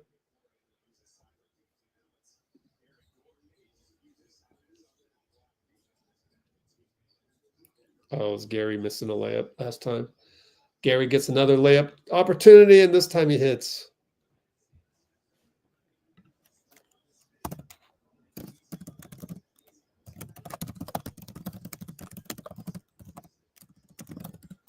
$65-78, still down by 13. Can't get a stop. Russ for 3, short. There you go. Outlet Steph.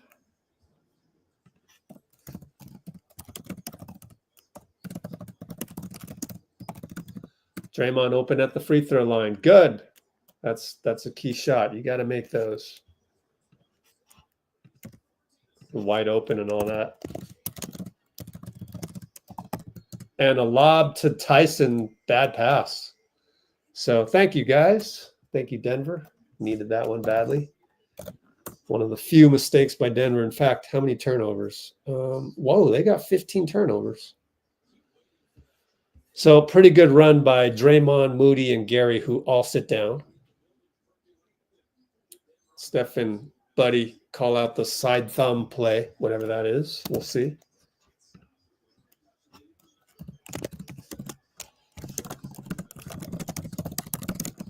And then there's another turnover. Oh, man. 3 ball Aaron Gordon, good.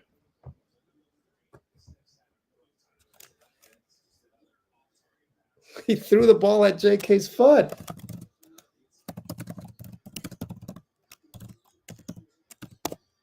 Bench Steph.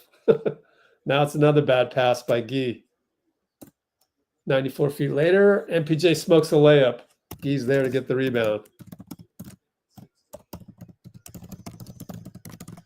JK trying to get downhill on Konkar. Pulls up for 2. Banker in and out. Looney put back.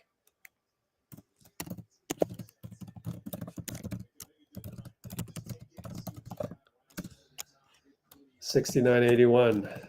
That's an unsung play. Looney putting it back. Russ takes Gee. Scores.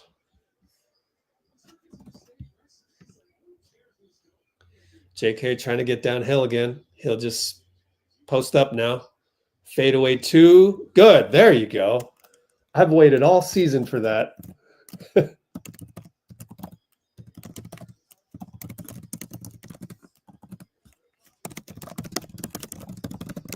They kick it a few times.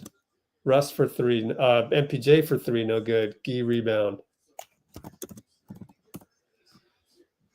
Down 12. JK calls a screen for Heald. It flares out. He got the switch against Konkar. Scores easily. Malone might want to get Konkar out of there.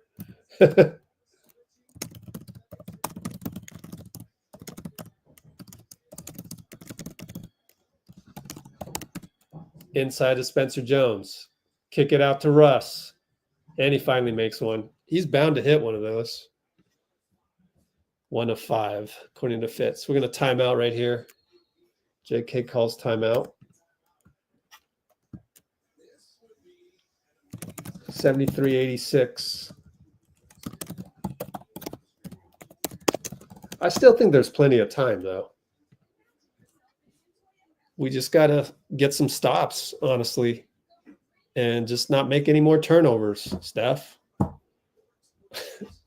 Damn near losing the game right here. I don't think it's entirely his fault, but can't be looking up and seeing the ball land in the hands of a nugget going the other way anymore. Just can't do that. And it might be too late. Who knows? But there is still a lot of time to right the ship. 10 points in the NBA isn't a lot. Okay, so I still think the formula is play hard, make hard cuts, make fundamental passes,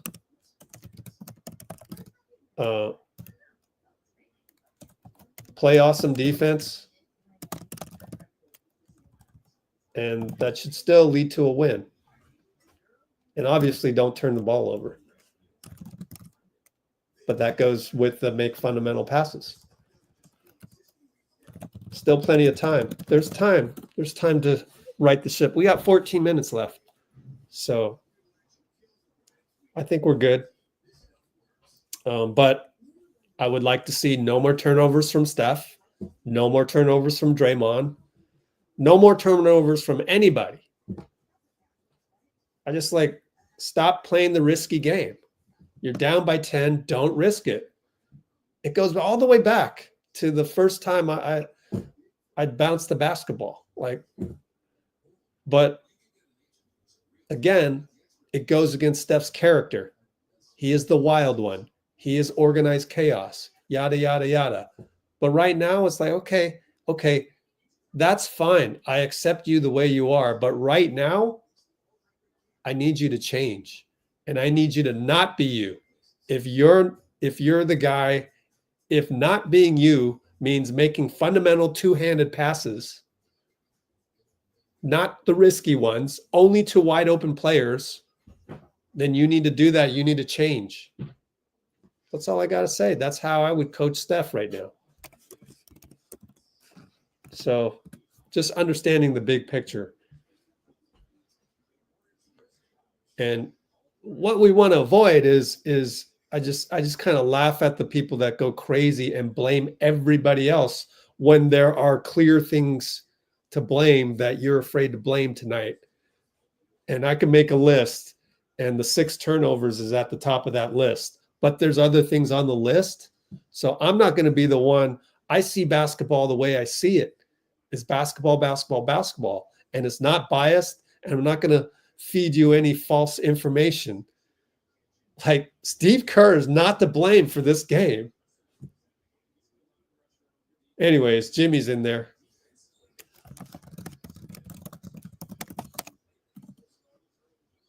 Plays handoff with Buddy. Jimmy finding JK. Getting downhill against Spencer. Lefty layup. In and out. Would have been an and one. He got the foul call from Nate Green. Mark it down. Nate Green is automatically in my top 5. Isn't that crazy? So JK goes to the line with 1:48 to go.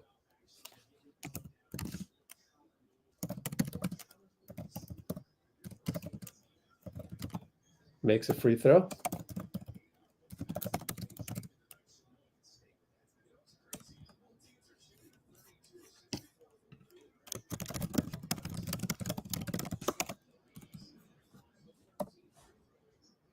JK, second free throw. Good.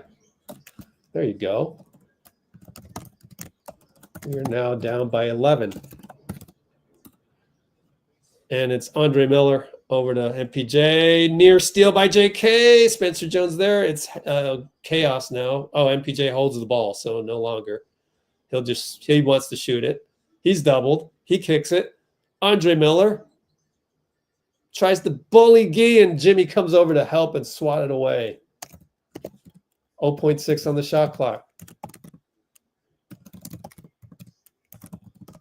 Great defense by Gee. Let's call that an unsung play. And therefore, great defense by Jimmy to come over and help. 0.6. Let's see if this can turn the tide. 124 to go. Dead ball. Side out. Corner out. MPJ looking for it. Come on, buddy. You got to know he's there. It's too late, though. Thank goodness that he missed it.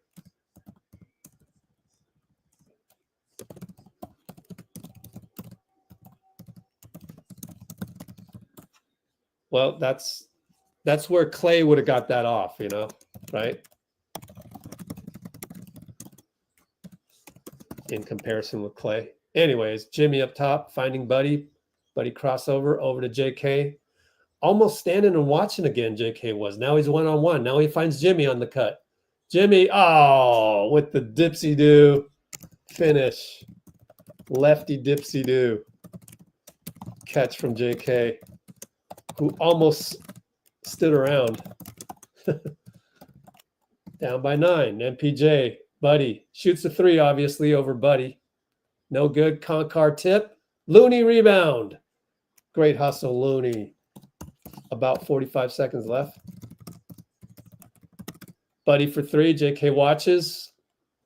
JK's watching a lot tonight, man. So that was a 2-for-1 miss. That's what I'm worried about JK, and he's falling into his old habits. 10 on the shot clock, 15-second differential. Andre Miller takes Looney. Kick it back out. 3-ball Concar. Got it. How do we not stay in front of Andre Miller? It's that pick and roll. Well, he took Looney. What can you do?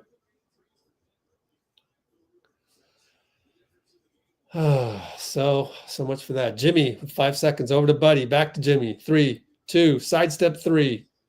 Missed it. Down by 12, heading into the 4th. We can get rid of that. That's old.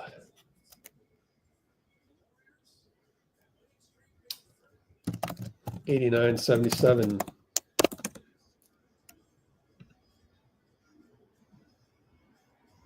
Two for one brick package.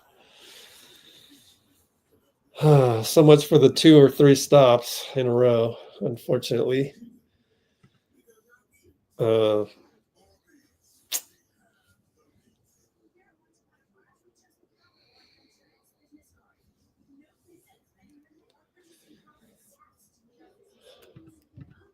Well,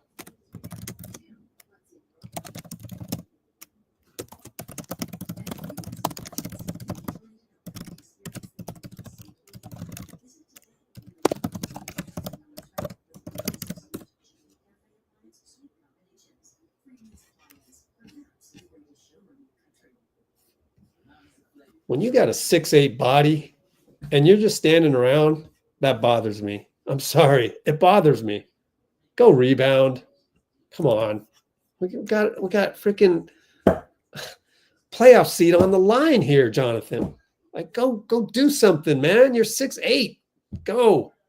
Attack. Cut hard. So, in my opinion, what I've seen so far, he's easing back into it, but he's starting over from 0. So, you remember how long it took this season? How long it took for him to finally cut hard. So we're back at 0, which is fine. His 0 is a lot better than a lot of other people's reset button, right?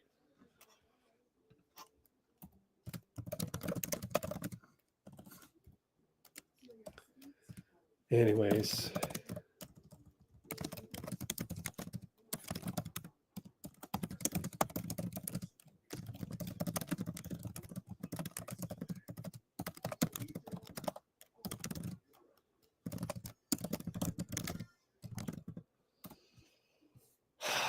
I would be curious to see how JK plays next game. Is he going to see this film, and is he going to see him standing around, and is he going to adjust that? And, you know, I give him some grace. It's only like your third game back. I get it. You're just getting the fadeaway 2-pointer back in your repertoire. You're doing this.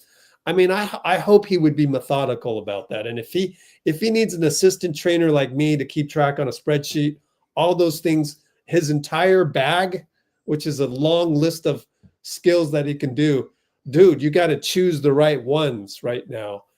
I would prefer you chose the cut hard to the basket check mark, which took him forever to learn.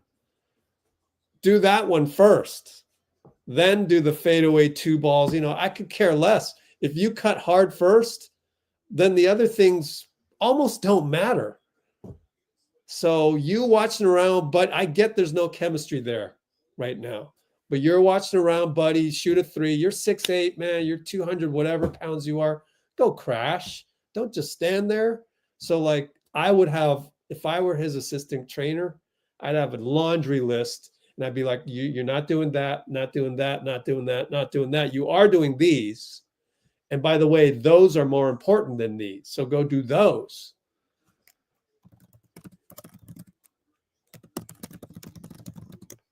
And that's all credit to JK. He's got a deep bag.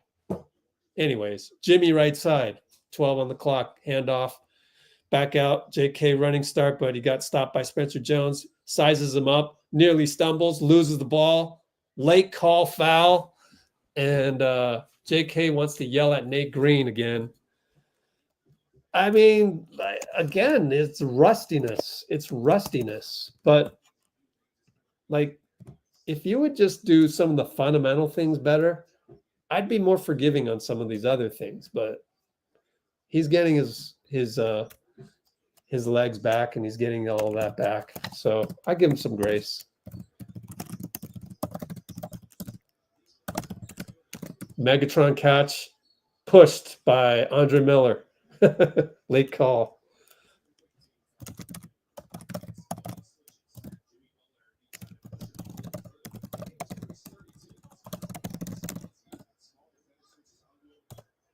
So that was like, that's a dangerous pass. I probably wouldn't have done that if I were Draymond, you know, but here's another one. That one's safer.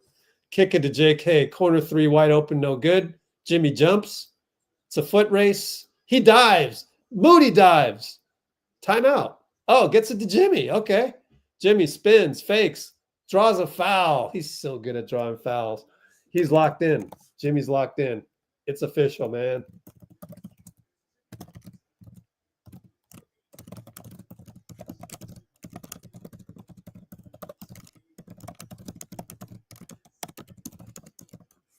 I used to do that. I'm not obviously as physical as Jimmy was, but I was able to draw fouls when we needed it. I had brief stints of that. Misses a free throw. All that hustling, I'll forgive him for that one. But like, yeah. But that was during a, you know, I didn't do that a lot because I don't actually like a ton of contact. So, but I did have that at one point.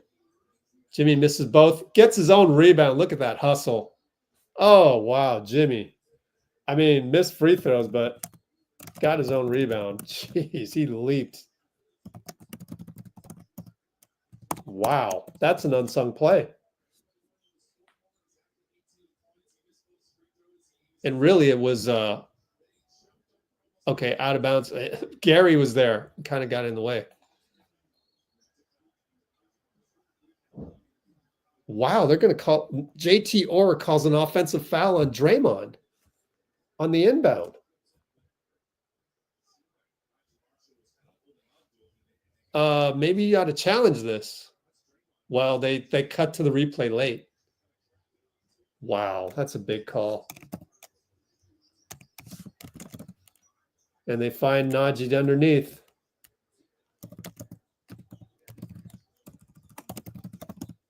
Another turnover.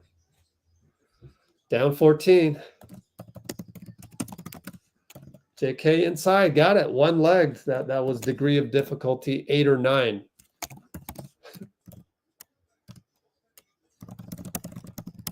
Don't foul. Concar, JK, jump ball. They'll jump it. Got to win the jump now. Got to complete the play.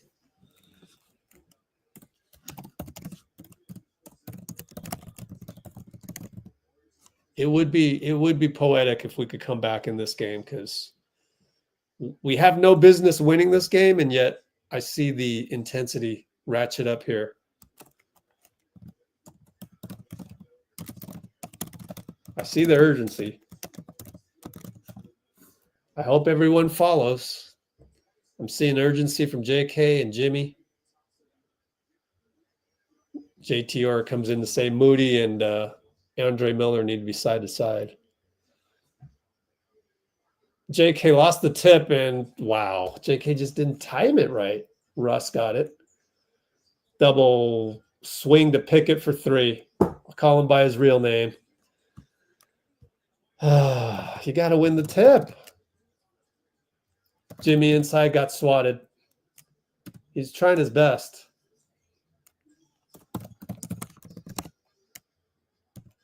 Down by 15. All of that hustle, down by 15. Man, the resiliency of the Nuggets, not bad. Pickett for 3. Left a crack on the window that time. Draymond rebound. Running out of time here. We go Megatron inside Jimmy. 3 guys. Goes inside to Gary. Gary back out. Find Moody. Tough catch. Over to Jimmy. Corner. 9 on the shot clock. Moody's going to attack. He does. And he scores. Way to go, Moo. Mojo. Jimmy tries to cause something, but now it's 5-on-4. It's a tough gamble. But he's back. Now it's 5-on-5. Dray and Concar. They double Concar. Don't foul. JK gets the steal. And Concar stepped out of bounds. Dray's mad at Nate Green because it ruined a fast break. Oh, it's a timeout. Never mind. That's why he's mad. Wow.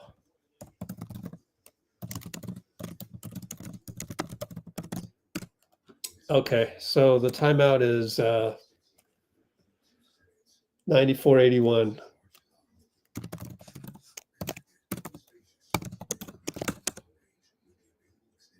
Down by 13 with 9:24. Still plenty of time. But yeah. Is it okay for me to say that JK has trouble going to get the ball, you know? I just like that one play there.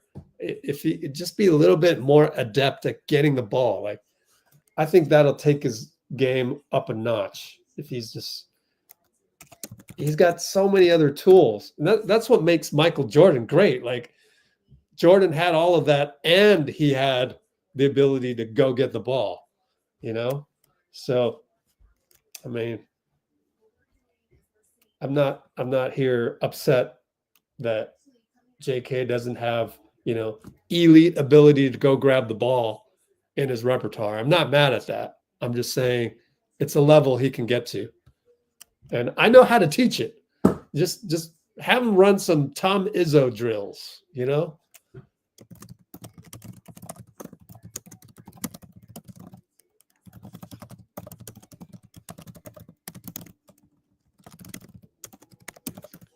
You have Concar doubled up with Draymond.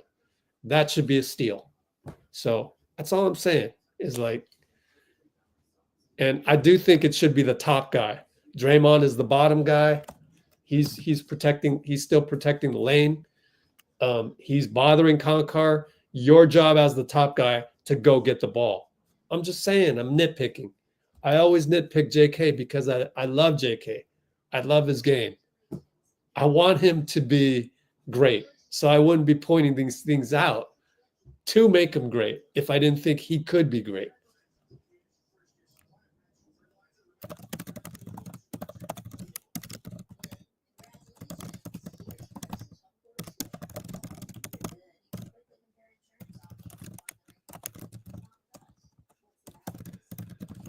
Anyways, I hope the chat's doing well because I haven't checked in a long time.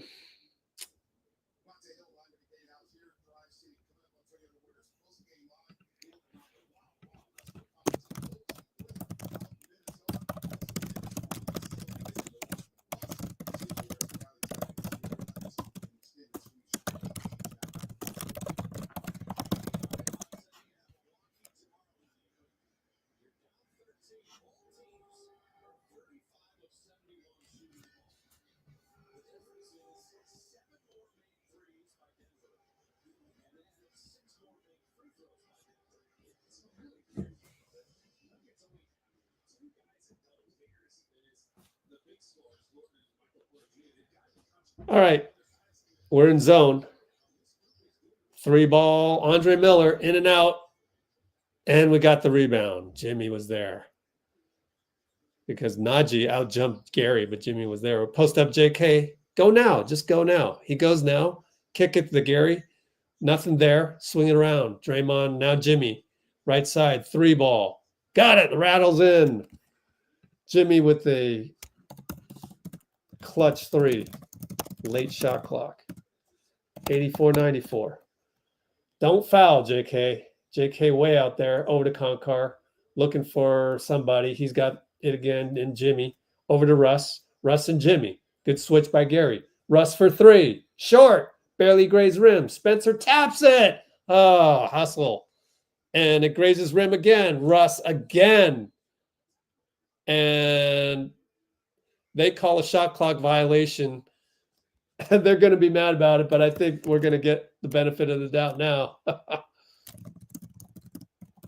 Lucky call, but they're going to discuss it now. The way things are going tonight, we're probably going to lose this Keystone Cops right here. It clearly hit the rim. Should be Denver ball, honestly, due to Russ.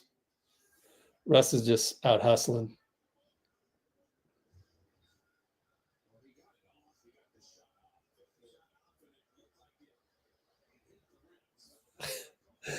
Dray's mad, but you got to move on from that. It's frustrating. They're at 12 seconds. Moody on Andre Miller. Over to Russ. Russ and Moody. Moody reaches in. Stay in front. He stays in front. Russ misses it. Could have been goaltending on Draymond. But good job by Moody. And Jimmy attacks Jones and draws a foul. This is a Jimmy game. Jimmy's going to bail out Steph.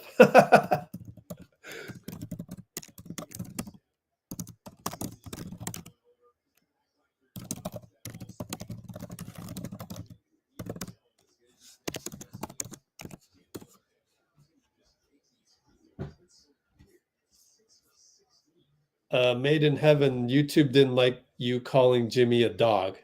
So I'm assuming this is a compliment.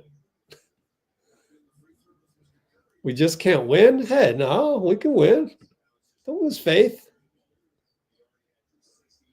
Did he miss another free throw? I guess I missed it. Down by 9. MPJ and Aaron Gordon back in.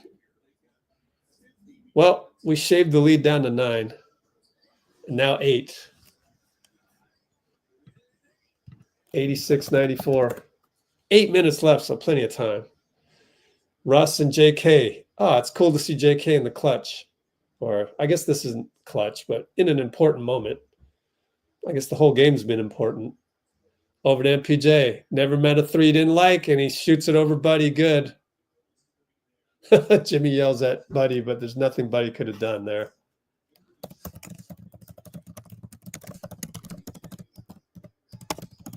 Dray takes it to the hole and one, scores on Gordon. What a huge bucket.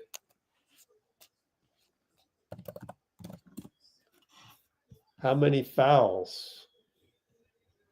Only 2 fouls, 32 points.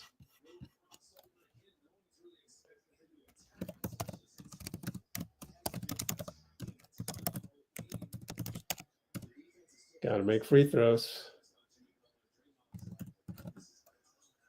Misses it.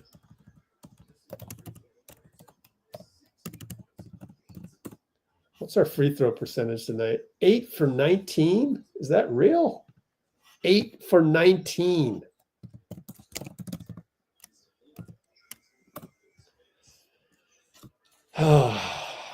Talk about urgency. 8 for 19 isn't very urgent. Guy Santos in the game for Jimmy. Yeah. Guy's going to just be the Jimmy respirator unit. Peyton Watson. Oh, Buddy was late to it, knocked it away, and JK knocked it away off of JK. Down by 9. Inbound. Draymond steals it. Don't lose it. Good job, JK. All the way down for a dunk. 94 feet. Waking himself up. Timeout. 90-97. Oh, we got the pass back from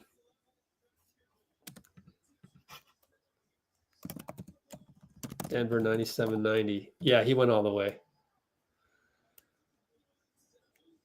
Draymond's defense has been spectacular this half.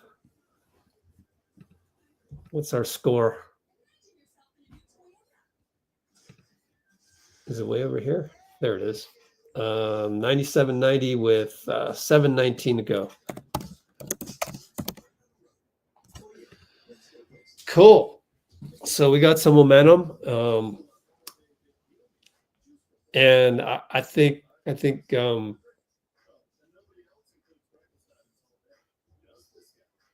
Draymond deserves credit. Jimmy deserves credit for just setting the tone for that stretch, and everybody else following suit. And out of all those guys, Steph is having the worst game.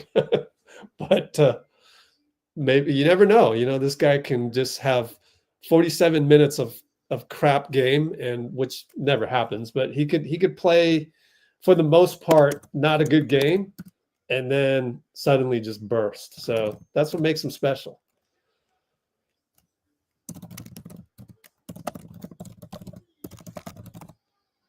So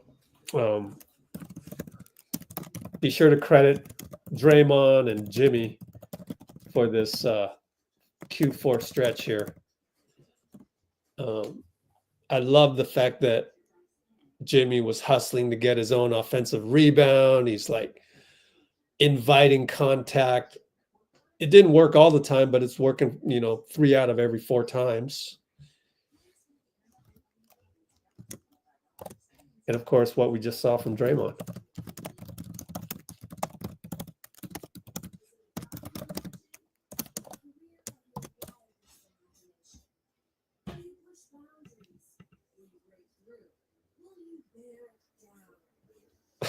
Finally not hearing me say down 11. I know, right? It's crazy. Don't jinx it, though. Don't jinx it. But no, that is kind of funny.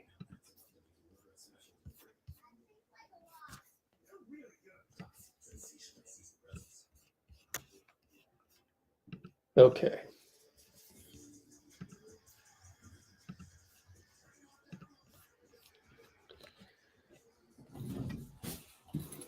Put in Moody, sub out healed. Yeah, you might have a point there. It being fourth quarter. Plus, Moody's been playing great defense. I'll give you that. So we'll see. See what happens. They like their combinations. They're quite married to their combinations, So I might agree with you this one time.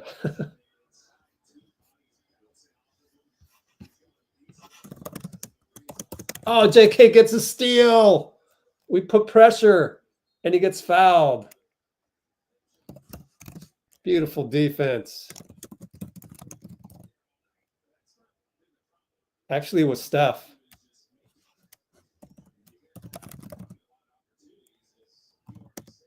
Steph, point of attack. couldn't tell if we were pressing. It's hard to tell because the broadcast went right back after a timeout.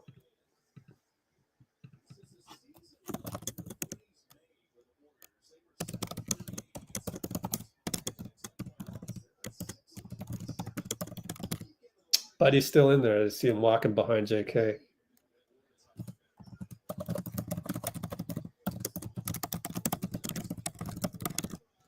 But they want JK on Russ. So if JK can stay in front, oh, and it's JK does. Okay, I'll take.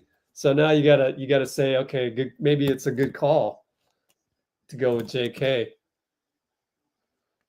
JK causes a turnover on Russ and Konkar.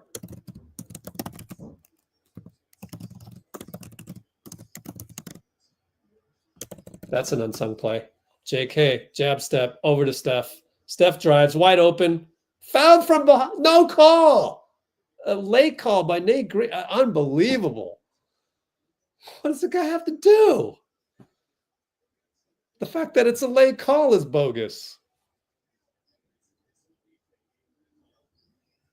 Wait a minute. JT Orr called it. It's right in front of Nate Green. I'll take it back. Nate Green, you're off my list. Incredible.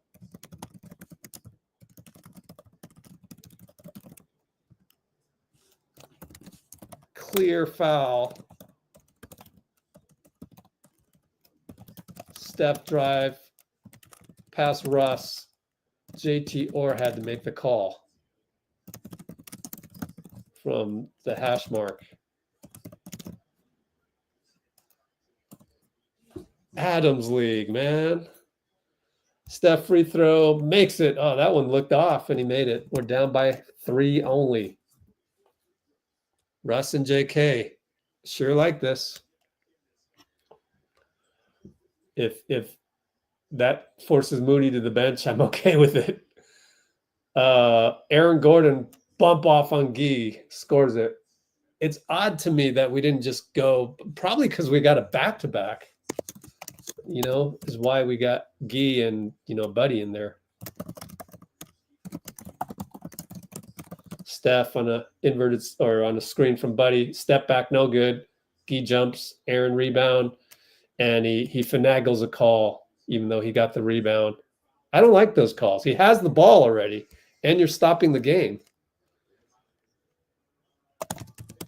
Looney in for Draymond. Dray has 4 fouls.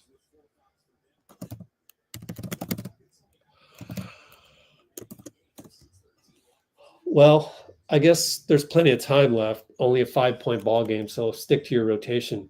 Anyways, rush over to Gordon for 3, no good. JK, there's the leap.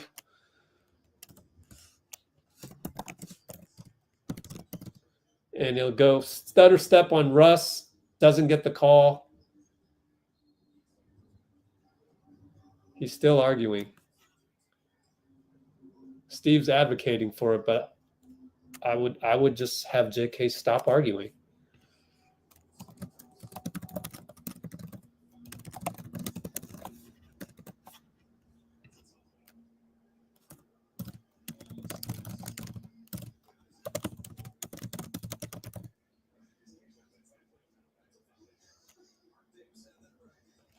All right, so that was a foul on Gee. We're over the limit on the next one. Russ catch and shoot. No good. Konkar. How does Konkar get the rebound? Wow.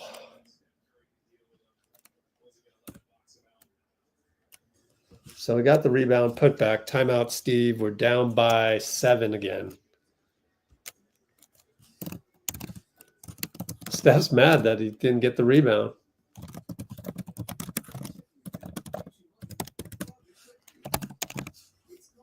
$5:29 to go.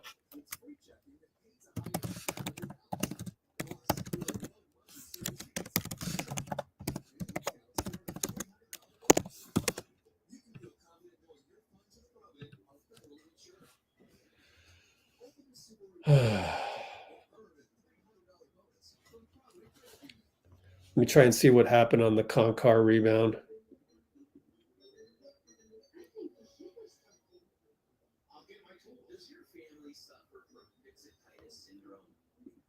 Well, it's hard for Steph to, box out a guy 6 inches taller than him.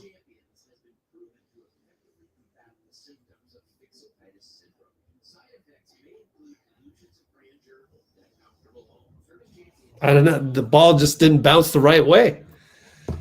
It literally went right to Concar over Steph. 6 inch advantage. And Gee tried and Looney tried. You can't go, Looney, you're too slow. You can't do that. Or Looney, you need to have a 7'2" wingspan. You can't say that either. So all that can do is credit Concar. And man, I got to tip my hat. Denver's tough. They're going to be a tough out, assuming, whoever plays them in the playoffs. Concar's on Steph, but they go post up. Looney gets it to Steph. Oh, JT Orr. Steph splashed it, but JT Orr calls an offensive foul on Jimmy. Wow, that's a big call. I don't know if I agree with that. JT Orr hates us. That's another turnover. Handoff to MPJ. MPJ Looney. Mid-post, Aaron Gordon Gee. Steph's there to help. Aaron Gordon spin. Short. Rebound Aaron Gordon. He'll power it up. He'll score. What a game by Aaron Gordon. Man, he's playing like an all-star.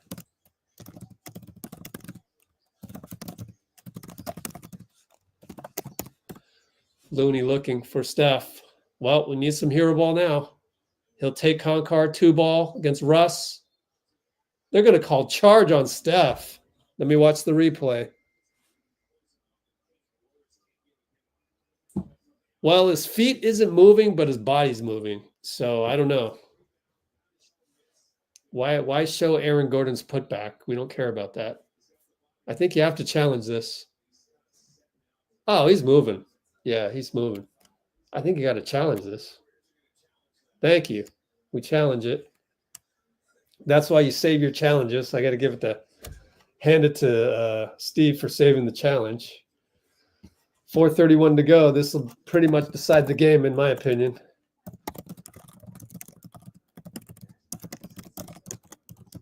Looked like he was moving. So, do we trust the refs or not? Let's see. Do we trust the refs here?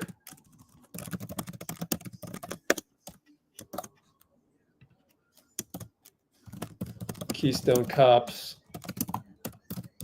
Charge on Steph. I don't know, maybe abstain. I think he's moving. Definitely moving.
Okay.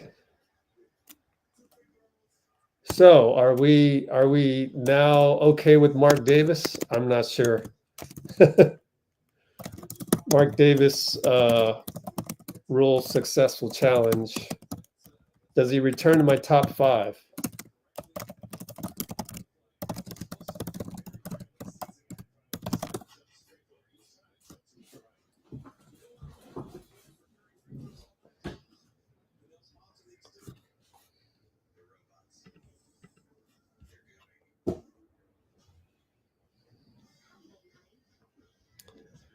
We're going to show a Waymo commercial when Steph is shooting free throws. That is freaking sacrilege to me. That is sacrilege. Get out of there, man. Steph's shooting a free throw.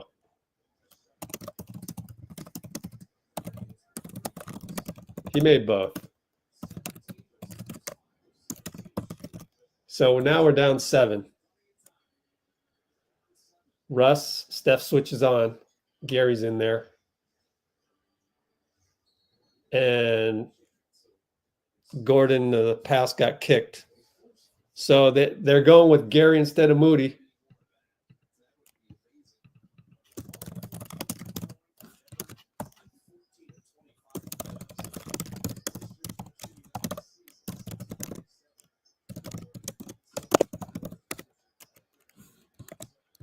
Three ball Russ, amazing shot. He scores. 10-point game, man. That's clutch. Dray over to Steph. Steph fakes out Aaron. Finds JK, blocked from Peyton Watson from behind. Man, you got to convert those. Concar throws it to Draymond. Draymond brings it up. Steph's got to get open. Finds Steph open for 3. Hits it. Down by 7, 3:30 to go. They're going to let the ball roll. Hello? They're letting the ball. Oh, okay, timeout. No timeout. No, they didn't let the ball roll. Anyways, great steal by Dray.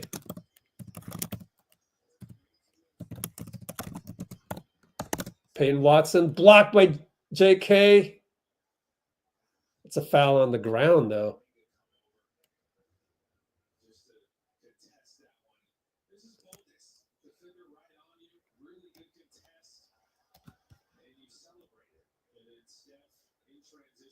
You see the fact that Jonathan Kuminga ran the floor, made the defense kind of focus on him. 3:12 to go, down by 7 free throws for Peyton Watson. Misses it.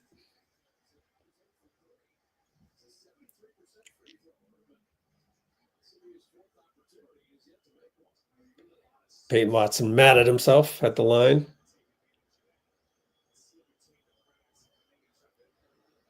Crowd not really doing a whole lot to mess up this free throw. He made it. That's, oh man, that's disappointing, man. They don't even have any of the, what do you call those? Thunder sticks. Wow.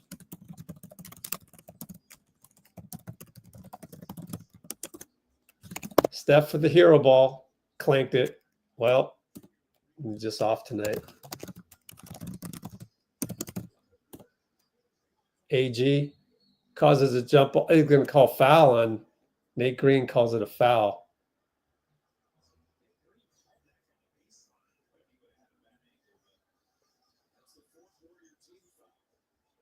No way, says Draymond.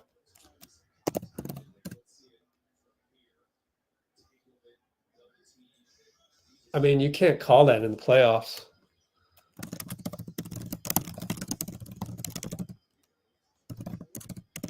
Russ over Steph, air ball. Good job by Steph. And the touchdown pass is a duck by Draymond. MPJ for the dagger. No good. JK tips it to Steph. Gonna need a 3 here. Steph falls down, gets up, shoots a 3. No good. Gary rebound. Put back good. Down by 6. 2:17.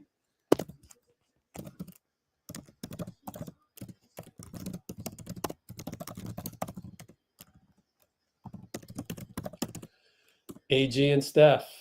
Down by 6. We are. AG looking. Jimmy gambles and he switches onto the right guy and Aaron throws it to Draymond. Steph over to JK. Bad pass. What are you doing? Unbelievable. Steph is beside himself and says, my bad. What are you doing? You want to go with the crazy alley-oop.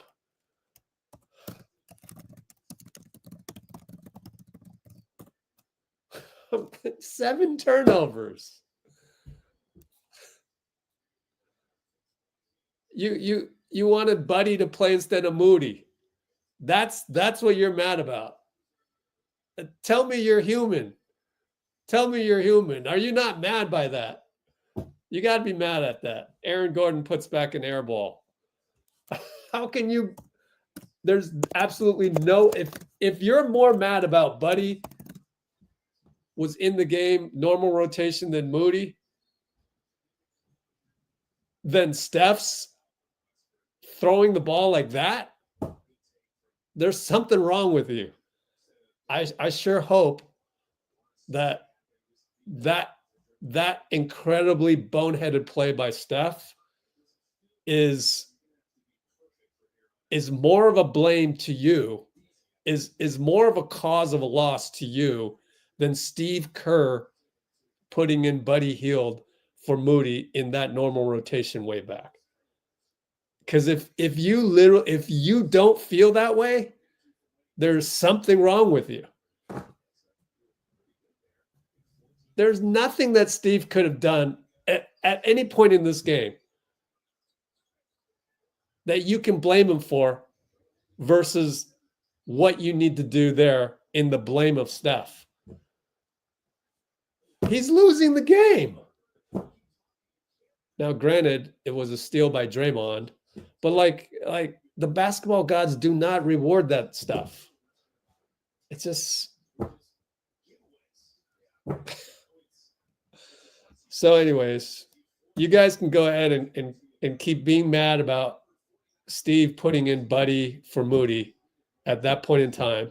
Was it more than 6 minutes to go? I can't help you on that. When you have 7 turnovers, how are you going to beat a well-coached, well-oiled machine like the Nuggets? However, I do have grace. Like I'm not bothered by this performance because there's been a lot of responsibility by Steph. He can have a bad game. And by the way, it was all of the vets after tip-off that did not have any sense of urgency like we've known them to become over the years. So that's a habit that they just won't ever break. And that's part of it. So is this habit of throwing the ball away. But I don't know, this habit, this JK with the hook, it's turnover. This bad habit of throwing the ball away like that, I think is a little bit harder, easier to fix. Steph throwing the ball away 7 times like this is easier to fix to me than having a letdown against a depleted team. And it's not the playoffs yet. It's not a 7-game series. So Russ makes an incredible hand grenade.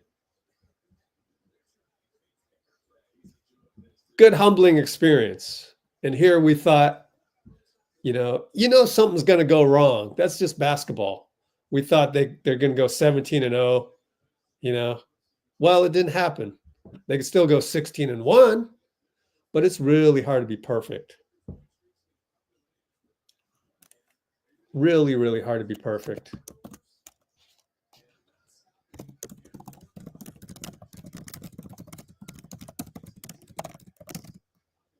Moody's going to try and hit a 3.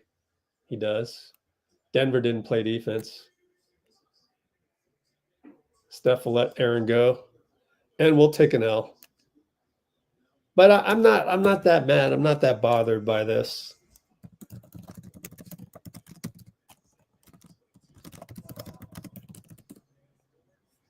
Good lesson learned. Good lesson learned, especially for one of the GOATs of all time. One of the, I guess GOAT of all time is a little redundant. One of the GOATs of the game, Steph Curry. Good learning experience. Even GOATs can learn. That's also a difference between him and Michael Jordan, was that there was nothing more for Michael to learn, Literally, maybe shooting better threes. I don't know.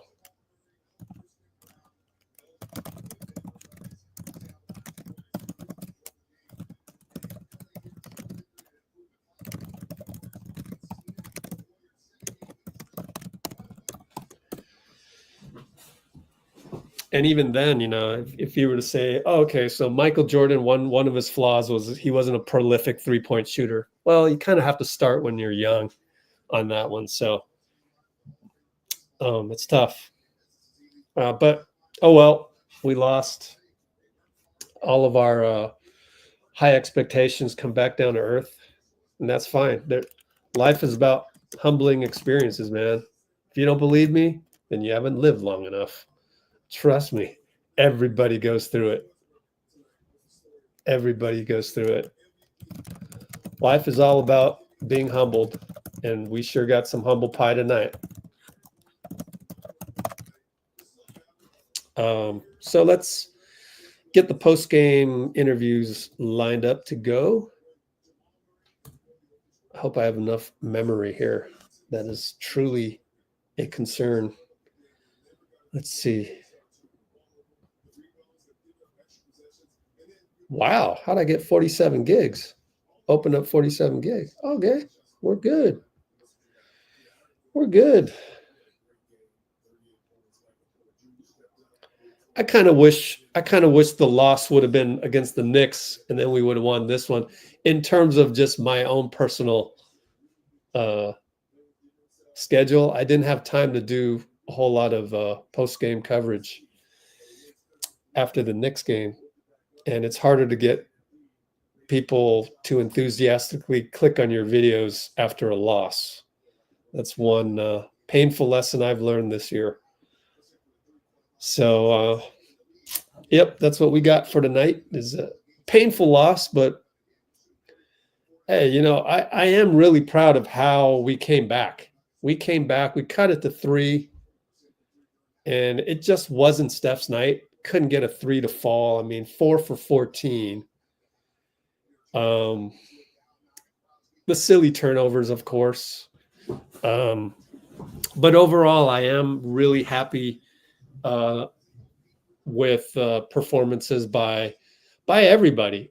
I can nitpick JK, but honestly, JK played pretty well. Pretty much everybody played well, but when you come out of tip-off and you're not having a sense of urgency, even against a Nuggets team that's depleted, well, then you get fed some humble pie.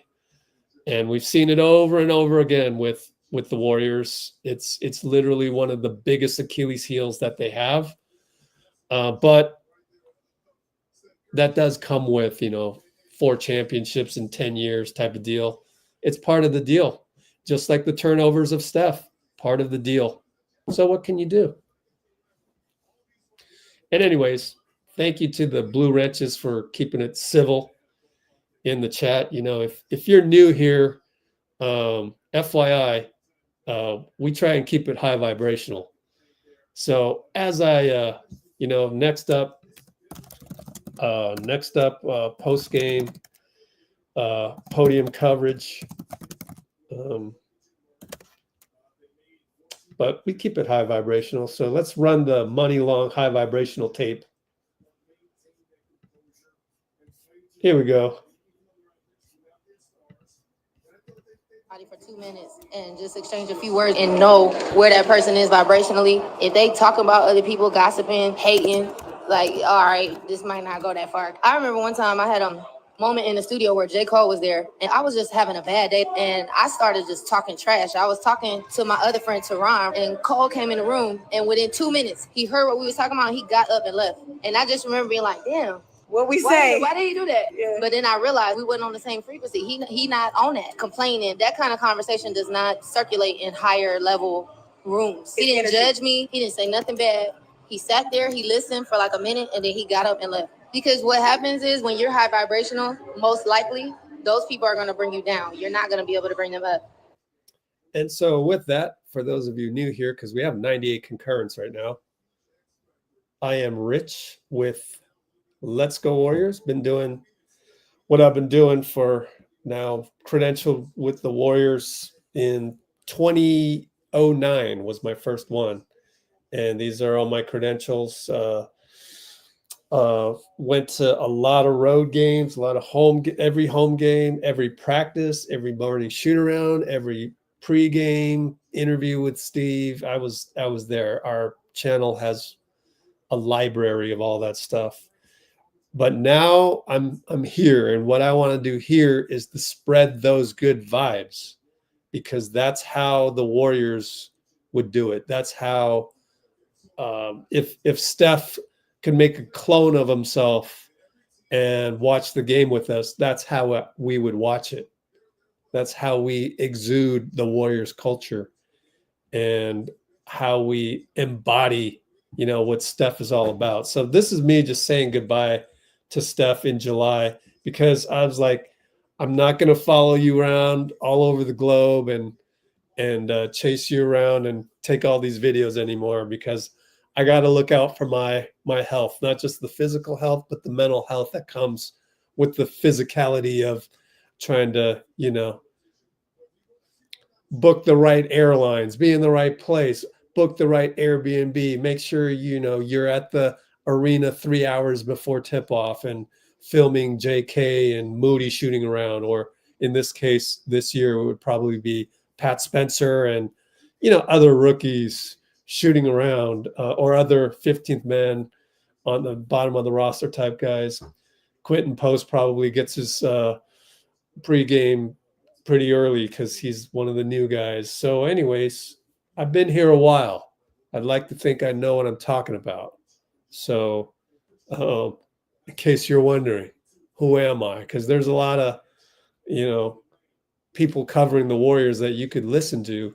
And honestly, I think what I give you is overall the right way to watch the Warriors, because it takes into account what they're thinking. It takes into account, you can learn a lot just from osmosis.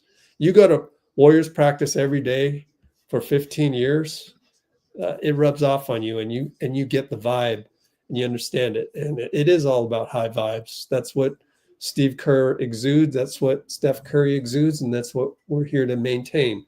So that gives us a safe place to enjoy the Warriors and to still root for the Warriors, because I guarantee you right now, if you were to go on Twitter, you probably be looked at as a fool for saying, "Oh, I still have complete confidence that the Warriors will win every game from now until game 82." Like, for you to go on Twitter right now, not a safe place to say something like that. For you to go on Threads, probably not a safe place to say that. For you to go on Blue Sky, probably nobody will hear you, because Blue Sky to me is overrated. But like, you're not going to find another place other than Let's Go Warriors where you can still root for the Warriors. So feel free to keep thinking that we're going to win the next how many games we played so far? Let's look at the standings, which aren't, we know ESPN doesn't update them in time. Actually, they did. All right, they gave us the loss. That, look at that. ESPN be giving us a loss right after the buzzer, and when we win, it takes them forever to update it. ESPN updates their standings so quick when we lose. Anyways, one loss in a row. What is that? 68, 14 more. I still think we can go 14-0. So this channel is literally the only place on the internet where you can root for your team still after that loss. You can still say we're going 14-0 to close out and feel safe typing that in. So that's what we're all about. And we're going to cover the post game as well. And we're going to hear what Steve has to say about why we lost tonight's game. It'll be interesting because there's so many things that went wrong. But I think the number one reason was the lack of urgency after tip-off.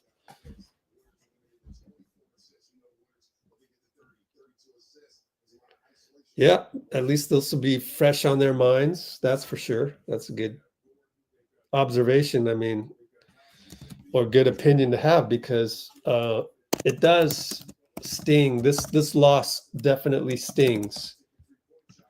Carry it into the next game tomorrow.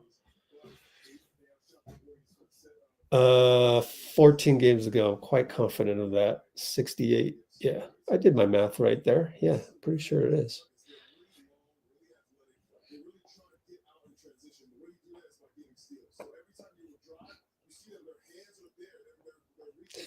The only Kendrick I listen to is Lamar. Yeah. Just turn the TV off. Exactly. That's so true that I'm screenshotting this. Whether I do something with it remains to be seen, but I haven't been doing a good job of doing that. But I've been a busy person lately, doing my best to contribute positive vibes to the quantum field, let's call it. Even in our 3D world, I'm trying my best. Still confident with this team for sure. Oh yeah, QP, yeah. We went away from QP early, but oh well, it's hard to play a lot of guys. And also this having grace for Steph on that back tightness as well. You're absolutely right. That could be something too. Yeah. And you know what I love is the way that you said that. You weren't dogmatic about it. You weren't being a Steph stan, you know? You were being you were leaving the question open for debate, and that's the best way to have these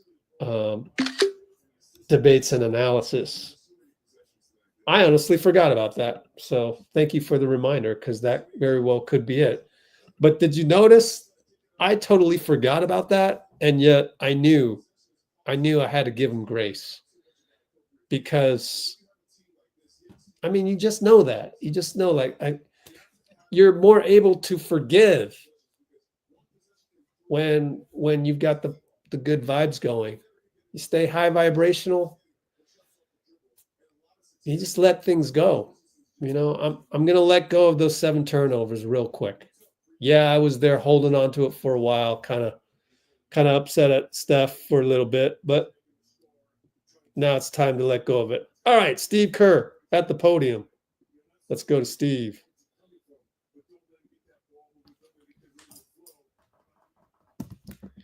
And here we go with Steve.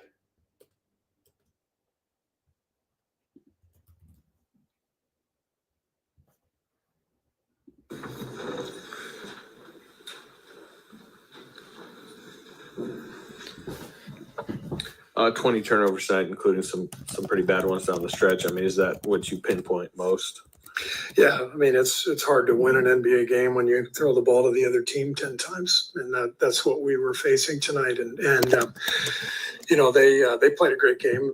At the minute we heard all those guys were out, it's like, all right, guys, here we go. You know, we've seen this a million times. This is how it works in the NBA. The other teams. Guys are going to go nuts. They can't wait to play. There's no pressure. And so we've seen it a lot. And, you know, we didn't respond right away. You know, we played poorly out of the gate and never found rhythm. And they played great. The right team won. You know, we didn't deserve that. We were awful. You were particularly agitated in a first quarter huddle. I mean, was it about just the energy you guys didn't bring, or do you remember that? Yeah, just overall execution. You know, body language was bad. These are always tough nights. Like I said, you know, you go into a game and the other team's best players are out, and it's like there's like this natural letdown. Even though you raise it, you bring it up, talk about it, but you know, we got what we deserved for sure. Did you think Steph was all limited? Another tough shooting night, 7 turnovers. He's tired. And maybe Steph's been carrying us for a month. He's been amazing. He's tired. So we got to get him. We got to get him some rest. I just you can see it. He doesn't have his energy right now. Potentially, you know, I don't know what, you know, well, I got to talk to Rick, but he's exhausted right now. So we've got to absolutely consider giving him a night and getting him rejuvenated for the sake of him and our, you know, the remainder of our games. But we'll see. But I think he's been tired the last few games, and so we've got to find a way to get him his juice back. Ahead of the game, I asked about, you know, what you were expecting as a whole from the team. Ahead of the game, I asked, you know, what you were expecting as a whole from the team. You kind of spoke about just a few minutes ago how often you felt like you guys played. Did you see that sense of urgency after you gave them that? No sense of urgency. There was no good energy, no good body language. Feeling sorry for ourselves early. It was a tough night. And you mentioned Steph's fatigue. Do you think his back had anything to do with? No. what did you think you got from Kuminga? Definitely that was maybe one guy who had some energy out there. Yeah, he did a great job. Second half, responded. I thought first half was tough, but his defense forced a couple turnovers there on Westbrook, attacked the rim. J.K. did a nice job. At one point in the fourth, I think you guys made a little bit of a run with the lineup of Jimmy, Moses, Gary, Kuminga, and Draymond. Pretty athletic lineup. What did you make of that five, and how sustainable could that group be generally? Yeah. I'll look at the tape, and I don't know. I'll look at the tape and figure that out.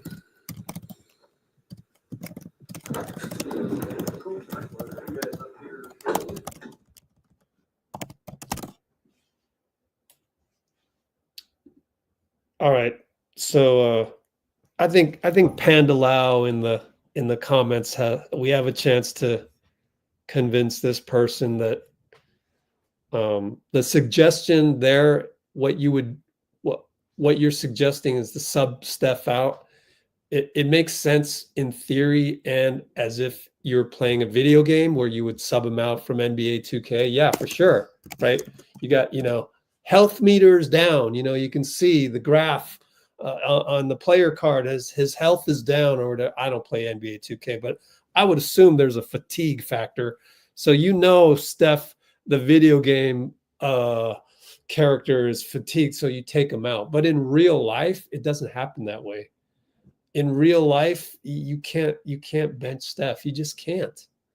I don't think I need to explain that, right? I mean, it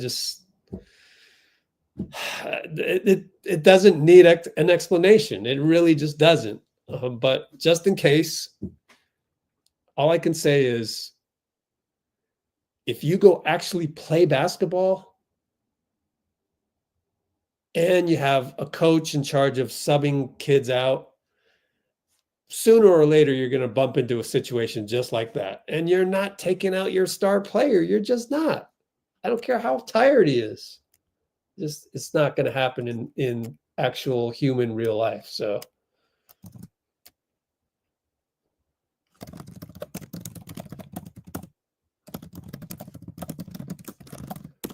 anyways,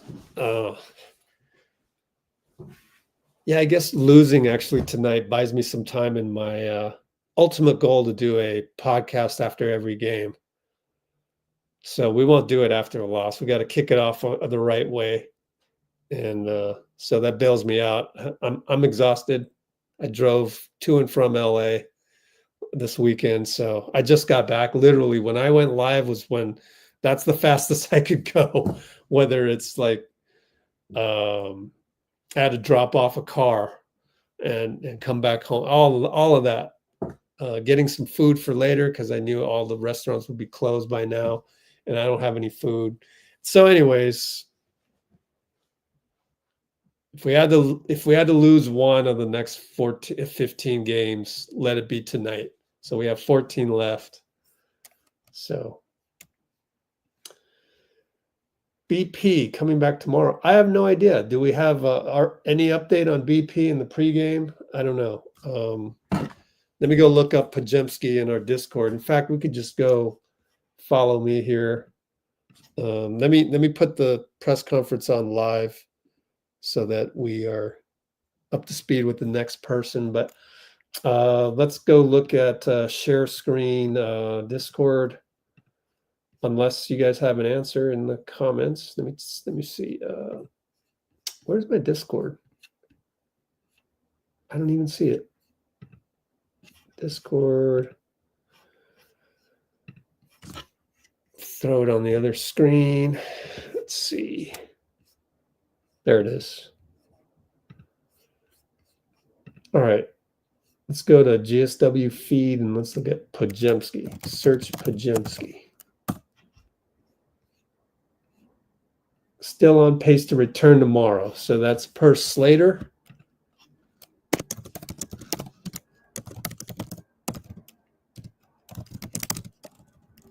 On pace to return tomorrow versus Milwaukee. Per Slater. What else we got here?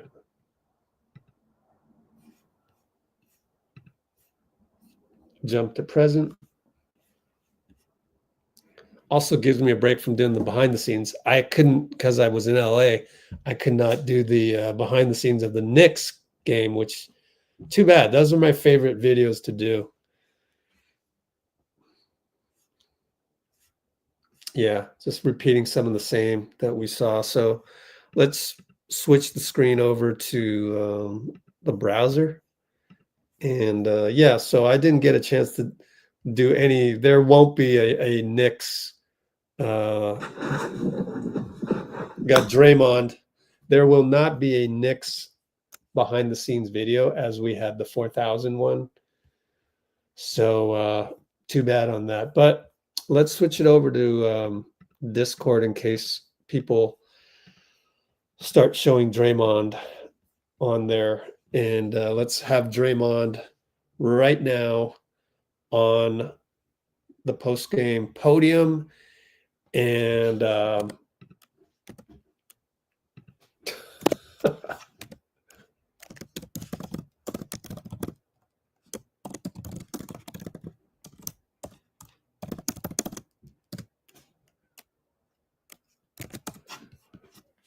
Hilarious. Anyways, Dray post-game audio.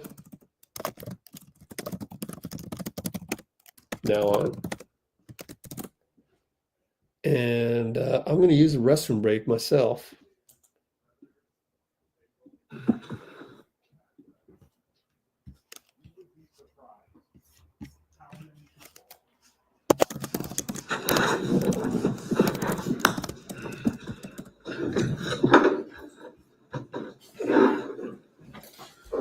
Draymond, I'm sure you're always protecting against human nature when you hear Jokic and Murray out, but do you think that was at least the start of this, a little bit of a mental letdown? Definitely, but they still have an MVP, still have high caliber players. We just got to be better in that situation. I think they did a lot of things to screw us up, and then once the team get in the rhythm, they're got some really good NBA players over there. So once the team get in the rhythm, it's hard to break it, and they got into a rhythm fast. You guys had 20 turnovers. That's been one of really kind of the strengths of this run is limiting that. I mean, do you feel like that was the biggest factor? Yeah, for sure. And we knew that coming in. Like, you turn the ball over, they're going to get out in transition and run, get easy buckets, and that allows them to get into a rhythm. And we didn't do a good job of it. Started with me and just trickled down to everybody else. What were some of the things that they did that screwed you guys up? They played with a lot of force. They were extremely active, and then they, offensively, they had a lot of movement, and we weren't communicating well. We gave up slips to the rim. A bunch of guys got open layups, and like I said, once you start getting those layups, it's hard to break that rhythm.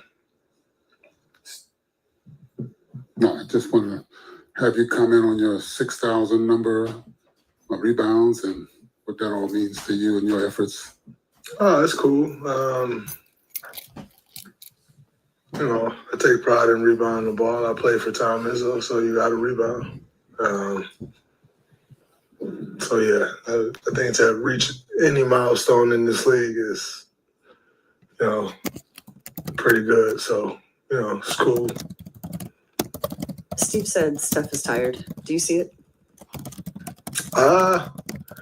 It's game 68. I think we all tired.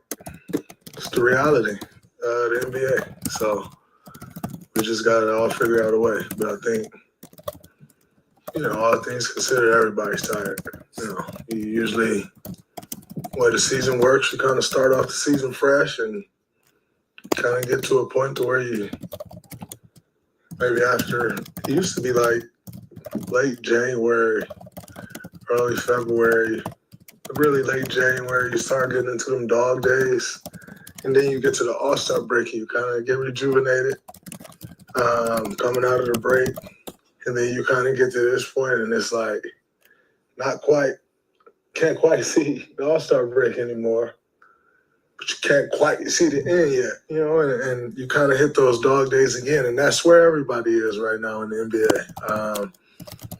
Unfortunately, we got a lot to play for in these games. So, you don't get the luxury of tricking off games or, a bunch of rest. We need to win games. So, Is rejuvenation possible when you guys are trying to stack wins? Rejuvenation for you, for Jimmy, for Steph? I mean, what's the tension between maintaining bodies but making sure that you're not in the play-in? Yeah, we just want to not be in the play-in. So, whatever we got to do, we got to figure it out.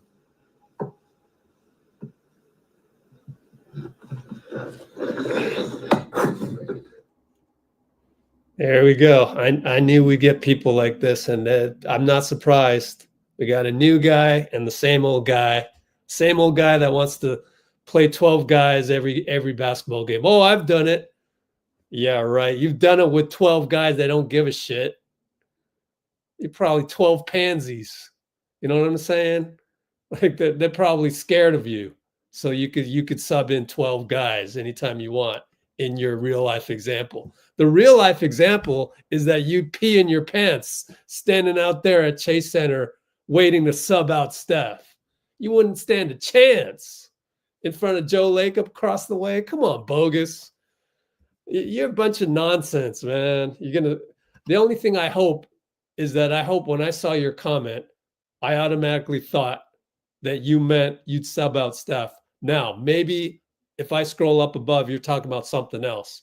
I actually hope that I got that all wrong, because for you to come on here again to proclaim that you as a coach would actually play 12 players every game, for you to proclaim that you would bench Steph. Come on, man. You wouldn't bench Steph. You wouldn't have the balls to do it. You ain't that guy. Not even Steve is that guy. Ain't nobody benching Steph. Stop it already. Whatever, man. Why do you do this? Why are you like this, man? It's bogus. You are bogus. Like, I don't know why you do what you do. But when you say these things, it doesn't, like, guys like me and Dubs Johnson and anybody else that has actually had a lot of experience with egotistical men, or in Dub's case, actual state champions who are technically boys, but they're so talented, they're like man-childs. Like, we know better. Like, that's why we have grace for, like, Steve. Like, we understand the human egos and the dynamics of human egos. Like, we're sitting there going, yeah, that probably wouldn't happen in real life. But you insist on these things that's, like, not realistic to happen in real life. And you keep doing it. And I think your motive is to blame Steve. It's become like that. So I'm thinking your entire mantra, your entire raison d'etre, your entire reason of being is to blame Steve.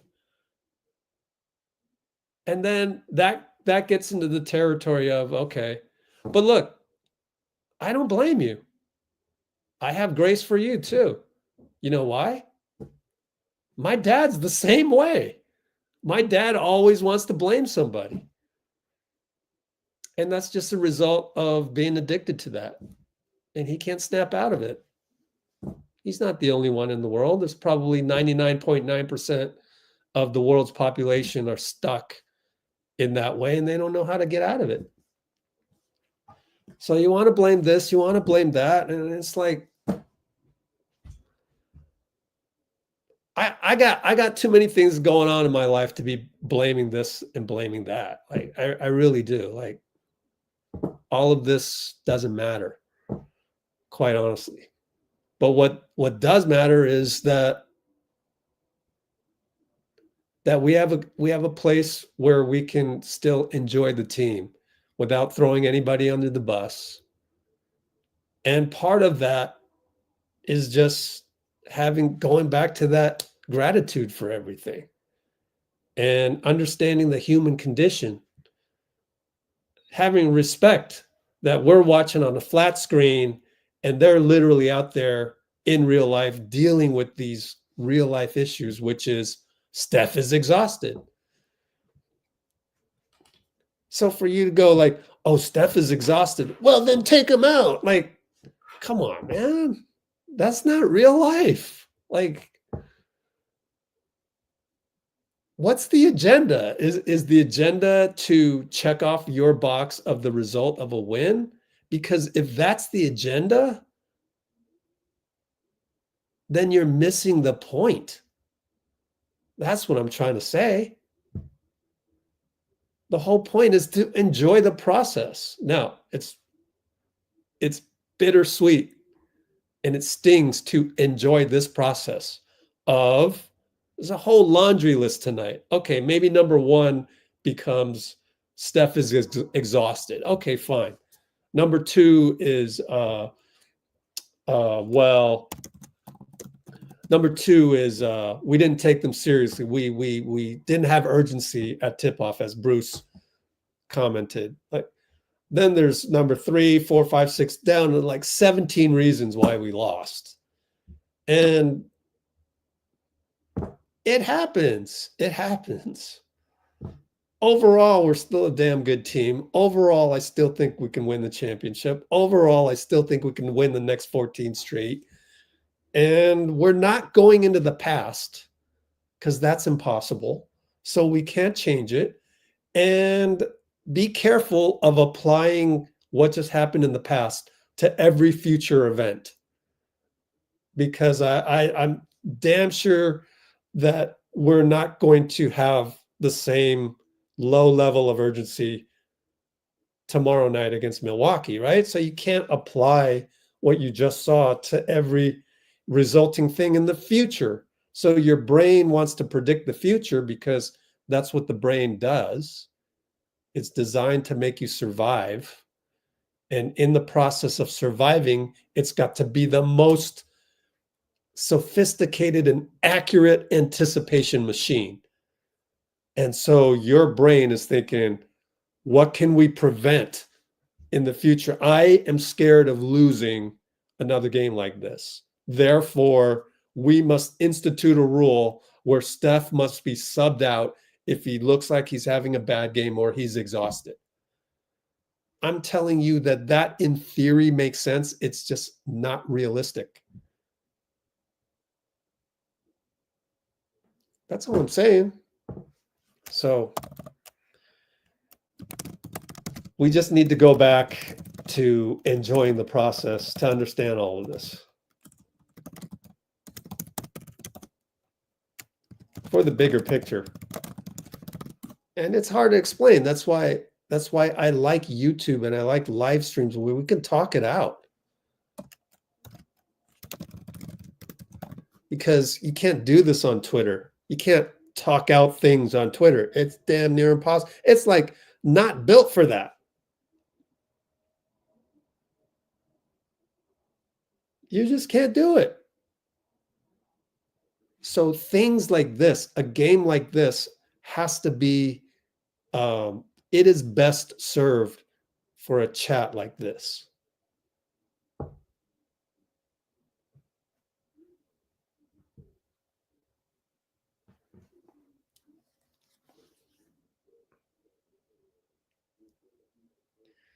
It just goes down to the bottom line. I'm catching up to comments, but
anyways, I don't even know if it's worth my time going through the comments.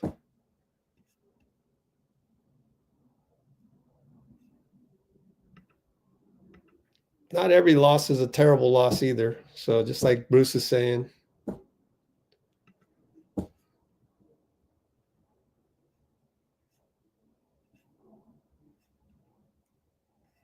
Anyways. I don't know. I've said enough that I've said. I'm not even going to read the comments. I gotta do the money long thing and just leave the room. You know. So the J. Cole thing, which is the money long thing. I don't want to give it any more of my energy. So I'm done.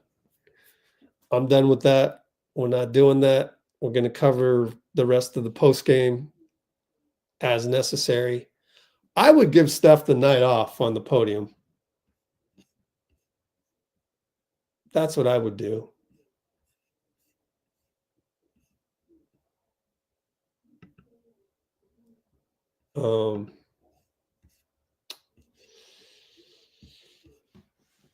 Who else played well tonight? Let's see.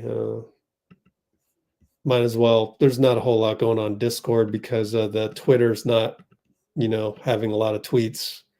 So we'll just shuffle on over to the ESPN standings and look at the Timberwolves. 10 games over, but they also lost, and so that's good.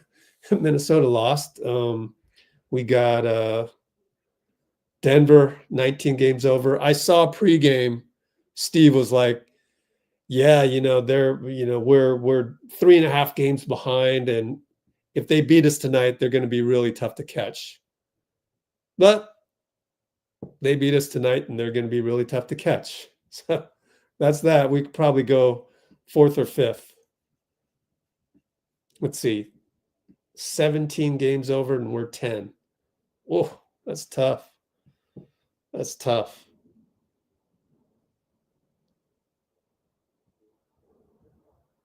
I don't know. I'm not worried about that. Let's just worry about this 6th seed. We got other urgent issues right now. That could have been part of it. Could have been them thinking too far ahead on that. Part of the being not having a sense of urgency.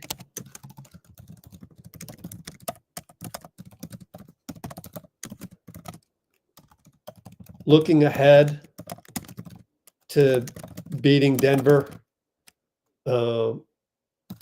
Looking ahead to maybe a run at the 3rd seed. That was the wrong mentality. Maybe it was one of those nights someone in the locker room should have stepped up to say, "Hey, look, this is the Nuggets. They're depleted. We know what happens when we play depleted teams.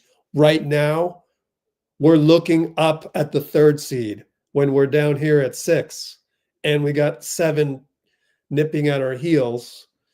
And by the way, the 5th seed, to avoid the 7th guy nipping at our heels, the 5th seed is 3 games ahead of us. So you guys, we're all tonight, right now, Jokic isn't playing, Jamal Murray is not playing. We're looking up at the 3rd seed. We are looking at the 3rd seed. Therefore,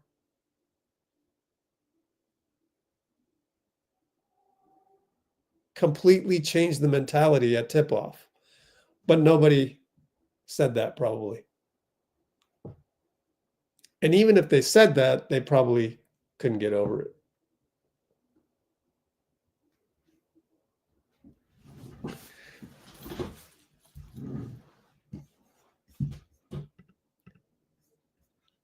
So we move on. Lesson learned. And I was going to come here to the browser for a reason other than the standings. Now I can't remember. Yeah. Well, the bottom line is we just got to lock up the 6th seed. And as long as Minnesota's still winning, that's not locked up. So let's look here and not look up here anymore. That's what I'm doing. Not looking up beyond the 6th seed anymore. We got to fend off some guys, namely the Minnesota Timberwolves.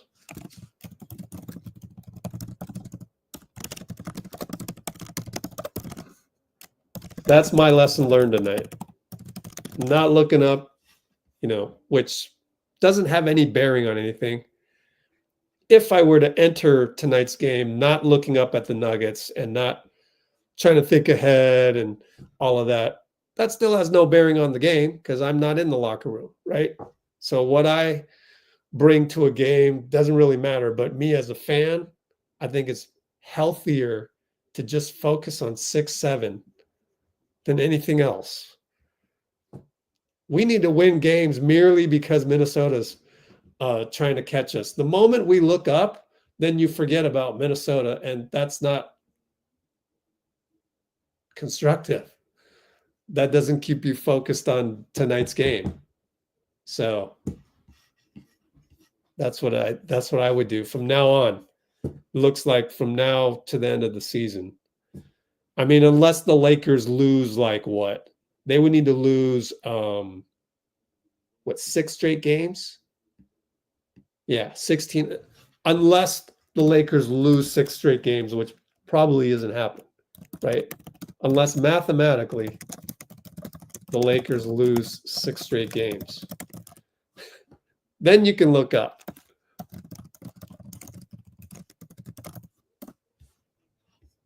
So that's what I'm doing for my own mental health. And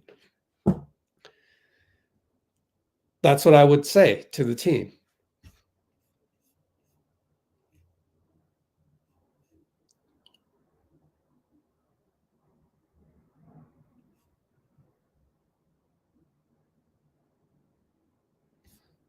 Still waiting for a podium. So let's see.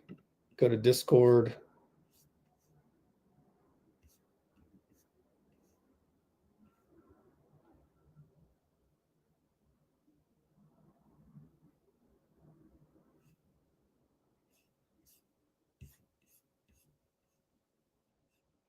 All right, here's the next 5.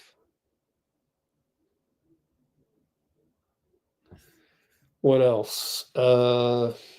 Since we're waiting for the podium, let's look at everybody else's next 5. That'll be fun. NBA.com, what is it? Timberwolves schedule. Let's see. Wow. Let's just write these down. Minnesota's got, we can write them all. I've done this already. Pelicans. Man, they got them at home too. Dang. Indiana. Phoenix. Detroit. How's Phoenix doing? They're struggling, aren't they? I almost feel bad. 5 games under, but Mavericks are 3 games under. Ooh. Yeah, you don't want to play them in the play-in, so we got to avoid the play-in at all costs. Minnesota, Denver. What is this? Wow, they got AAPA night in Minnesota. Who's the opponent? Oh, it's March 30th. Okay. Detroit at Denver.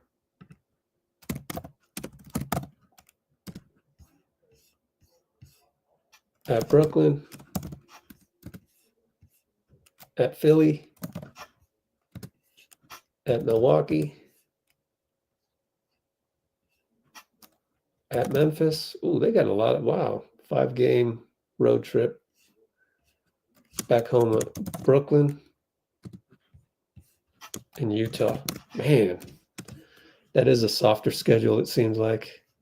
Any of these back-to-backs? 10 and 11. April 10th, 11th. Oh, here's Jimmy Butler. Foyer. Especially on our home floor. Oh, locker room. You know, My bad, locker room tomorrow, so we gotta have some short-term memory and really get back to doing what we're supposed to be doing come tomorrow. What did you think was missing tonight? I don't know, what do you call our care for the basketball? I think we turned it over way too much. We were very loose with the basketball, careless with it. Got them into the open floor, and they saw the ball going early, and it never stopped. We've talked plenty about how you know ball security is kind of one of your things. I mean, how much does a loss when your team has 20 sneaking more? Yeah, it hurts me. I ain't gonna lie to you. I hate turning the ball over. I hate when we turn the ball over. We just gotta be better at that. If we get shots on goal, I think we're a very hard team to beat. We ain't gonna beat too many people in this league. You know who's on the floor, but with 20 turnovers. What's the messaging and flushing this moment so fast for tonight? and back to our Bucks. I mean, we're professionals. For most people here, this is our first game, let alone our first back-to-back. So we know that we have to be better. We know that we will be better. We're expected to win every game here on out. We are. We put this behind us, know that we can be better, and we will be. How do you fight, not just you, but a team fight a natural letdown that comes when knowing another team is missing key players? Because we know it happens all the time, it seems like. Yeah, but that's no excuse. I think that's when you get guys that play incredibly hard to prove that they belong in this league. Good for them. We just didn't bring it tonight from jump, no matter who was on the floor. I'm not going to say that we overlooked anybody. We weren't the most physical team. We didn't execute. We didn't get back. We didn't do anything that got us these wins as of late. You guys got everybody by 14 with that tell. No, I mean, like I said, they beat us every loose ball. They hit us first. They put their mark on the game and put their nose on the ball. And like I said, that was from the beginning of the game. Steve said that Steph's exhausted. You know, you see him, I mean, wearing down a little bit. Yeah, I'm not going to say it's wearing down, but it's okay to be tired. And that's on myself and that's on us as a unit to pick up the slack for him. He's, as everybody wants to think that he is superhuman, he is not. He is our leader, and we must protect him at all times. I will tell you that. So that's on myself for sure, but everybody else to make sure that we're doing what we're supposed to be doing and give my man a break. How can you do that? Make sure that we don't turn the ball over, one. Make sure we get a shot on goal. Make sure we get a good shot on goal at that. And execute. I think whenever you execute and get the ball where it needs to go, that's my job more than anybody's. And maybe Dray's. His job is a lot easier. You took a pretty good blow there again. All right, coming up next. All right. That was pretty good. Jimmy blames himself. You like to hear that, take responsibility.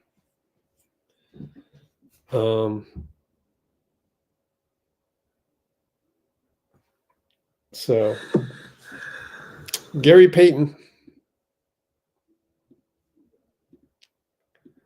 saving the day on the live stream too. Gary's been playing great.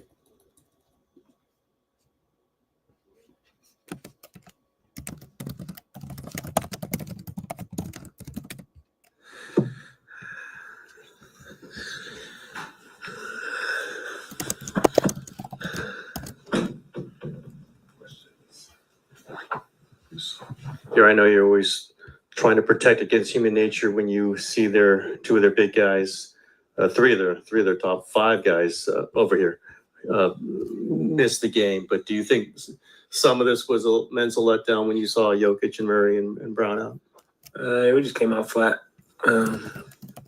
We have a habit of coming out flat, and just tonight, it was just too much to, fight uphill and try to.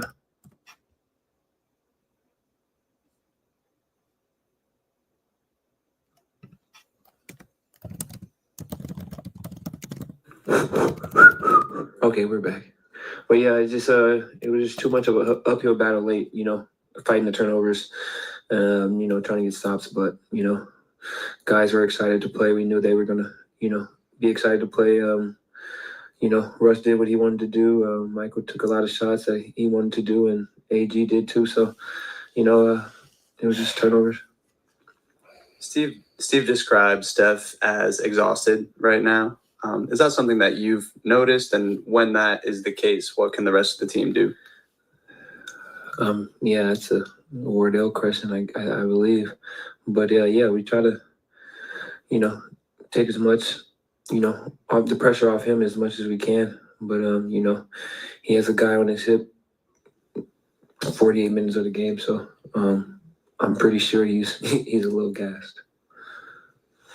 What made Gordon so tough tonight, and I guess generally just that 5-out look with him at center? What kind of challenges does that pose? No, he just gave me easy buckets. We literally handed him the ball quite often. They got easy ones, and then once you get easy ones, you get going. So, he just got into a rhythm. Headed into this one, Steve Kerr, head coach Steve Kerr actually talked about the need for urgency as you guys are kind of climbing in the ranks in the Western Conference. And of course, you said you guys came out flat. Did you guys have that sense of urgency? He said he talked to you guys about the fact that, okay, you know, these guys, they're out.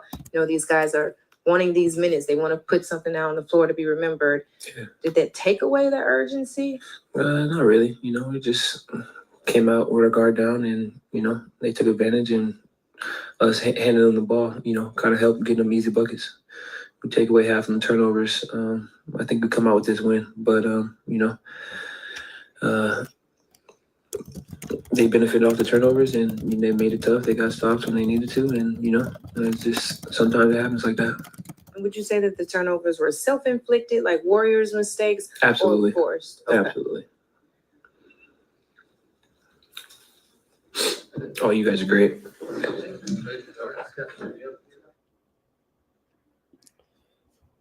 Man, if Steph's exhausted, give him the night off on the podium, but we'll see. What is there left to say? I mean,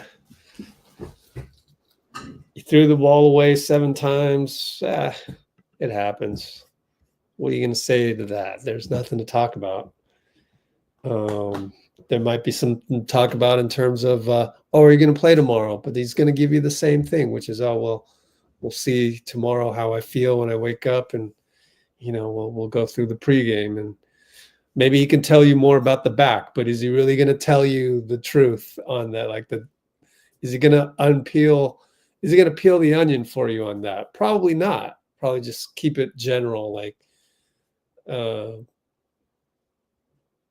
just kind of it is what it is type of response for the sore back. So I'm cool if Raymond Ritter wants to cut short this podium. It's all good. We'll just throw this one in the trash. This one's almost like a 30-point blowout, except there are some things we can be proud of. Is just like Gary said, if we just cut out half of those turnovers, we probably win the game because of the fight that they did have. So while it feels like there's nothing really left to talk about and just throw it in the trash, at the same time, there are some good things to talk about. And even like with Jonathan, it's almost a microcosm of Kuminga. I felt that Kuminga, there are things he needs to work on just in the margins that'll make him just enough that much better. Same thing with the whole team. So it's like we throw this one in the trash, but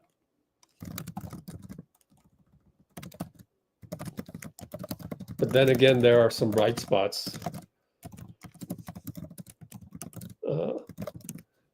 Things we would like to see improve that we have confidence will improve.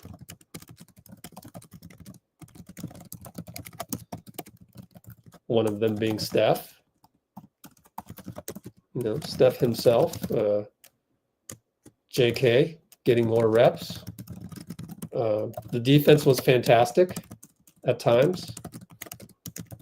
Honestly, we can't really point to the defense as being bad. It was the offense that was bad. It was throwing the ball away that many times, and then also the lack of urgency. But we move on. I want to talk about, I wrote down the Minnesota remaining schedule. New Orleans, Indiana, Phoenix, Detroit, Denver, Brooklyn, Philly, Milwaukee, Memphis, Brooklyn, Utah. I don't think that's all that tough. So on the other hand, Clippers have Cleveland twice, OKC, you know, Spurs, Houston on a back-to-back, Dallas, two games against Dallas in a row at home. I think that one of them was moved due to the Pacific Palisades fire, probably. I'm guessing, could be wrong, but yeah, that's a tough schedule.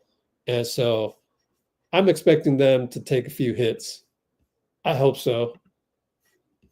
Here's Jimmy Butler from Slater, I bet. Yeah, here's him blaming himself. Exhausted. Do you see him having wearing down a little bit? Yeah, I'm not gonna say it's wearing down, but it's okay to be tired. And that's on myself and that's on us as a unit to pick up the slack for him. He's, as everybody wants to think that he is superhuman, he is not. He is our leader, and we must protect him at all times. I will tell you that. So that's on myself for sure, but everybody else to make sure that we're doing what we're supposed to be doing and give my man a break. How can you do that? Make sure that we don't turn the ball over, one. Make sure we get a shot on goal. Make sure we get a good shot on goal like that. And execute. I think whenever you execute and get the ball where it needs to go, that's my job more than anybody's. And maybe Dray's. His job is a lot easier. You took him.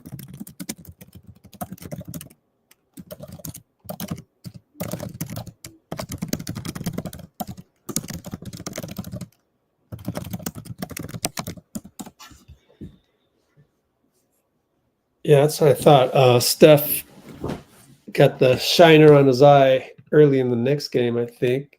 Although that's neither here nor there.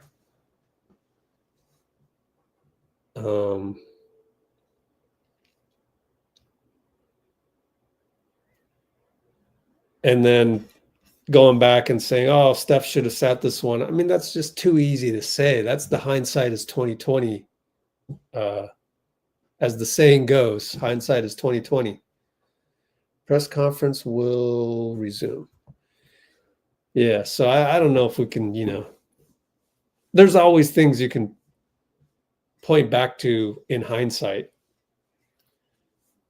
You can't really live life like that. I literally I live that every day with the person I'm giving care to. Oh, I should have done this. I shouldn't have taken that medication. Should have, would have, could have. And it gets repeated over and over and over. And it's like, you cannot do this to yourself. You have got to let the past go.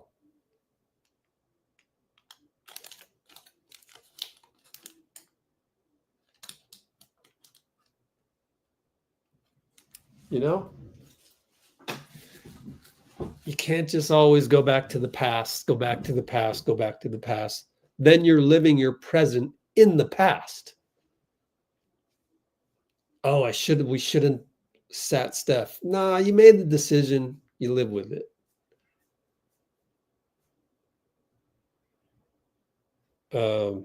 You also can't live in the future, Oh, I need to have this. I need to have that. I need to, what happens if this? What happens if that? That's where we look back in the past, we evaluate, and we look out to the future to not make the mistakes of the past. But if you do that, if that's all you ever do, then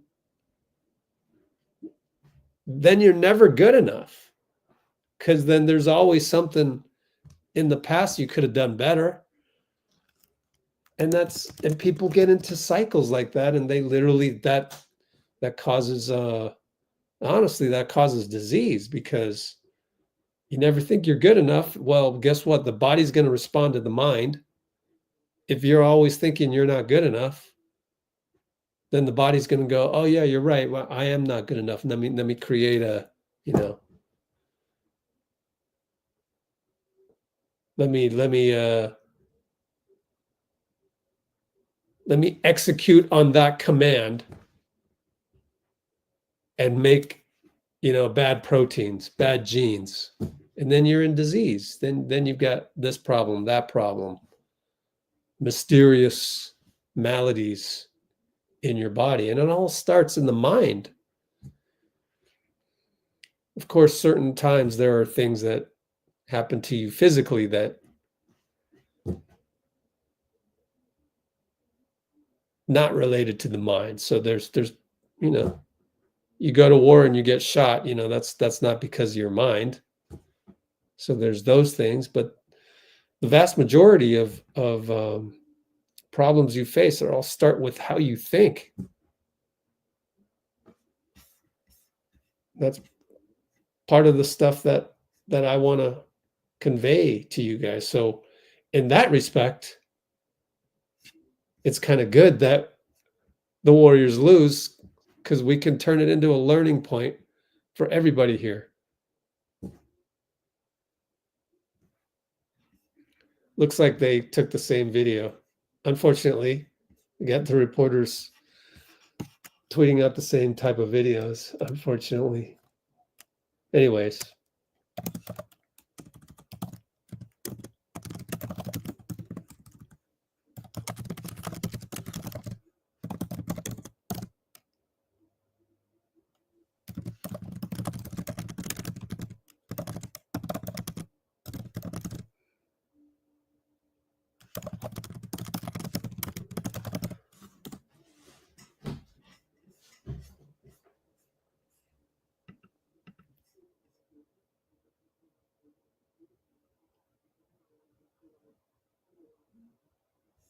Aaron Gordon, yeah. Aaron Gordon stepped up. Let's give him his flowers. That was a great game by Aaron Gordon, man.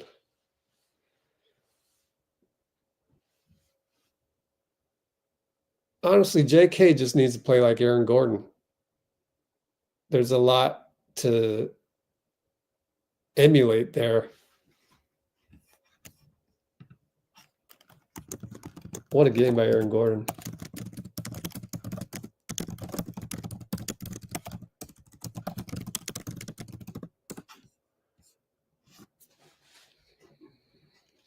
Yeah, I would say Aaron Gordon is one of the comps that JK could learn from. By the way, JK was mentioned in Draymond's latest podcast. So I thought that was really cool. So go check that out. Dray mentioned I can't remember the details, but I thought it was a good commentary about JK. Let me see if I can find it. I think 16-minute mark of the latest podcast, if I recall. That's what I try to remember. I go, oh, I got to come back to that 16-minute mark.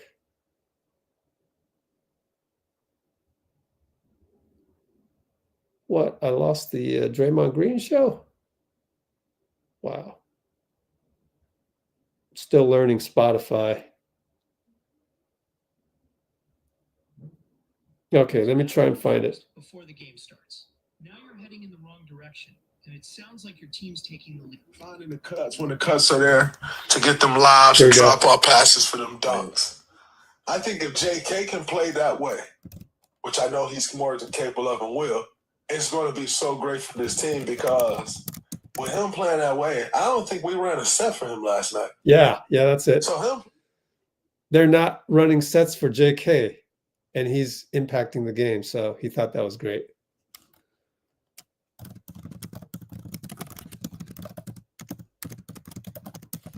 I think they did run a couple things for him tonight. So a little bit different tonight. Let's see. What did Sam say? We were very loose with the basketball. Shucks. No additional video of Jimmy. So yeah, go check out Draymond Green show. Really cool commentary on JK. How we didn't even run any sets for him against the Knicks. And it was like, oh wow. Man, he had a great game in terms of no sets were ran for him. I think tonight he got I don't think there were any pure sets for Kuminga tonight, and it was more like he called a Buddy Hield screen over and Jimmy tried to get him the ball. But it wasn't, I don't think there were any pure sets for him either tonight.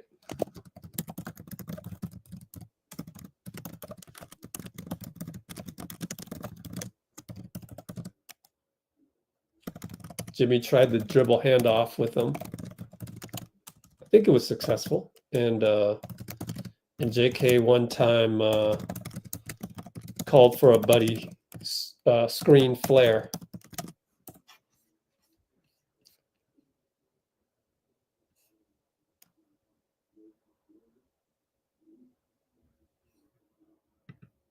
Well, I always say this after every loss. It's good to get it kicked in the teeth.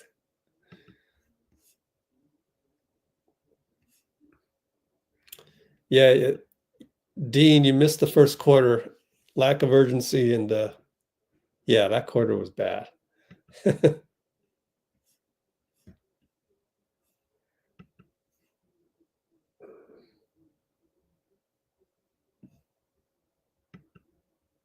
We'll get Denver one more time. So that's the good news. I want them, you know.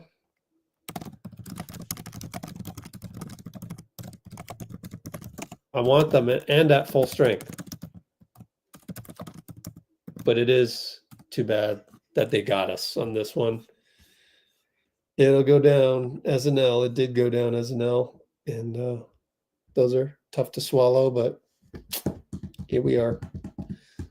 Still waiting on the press conference, believe it or not. So maybe we will get Steph.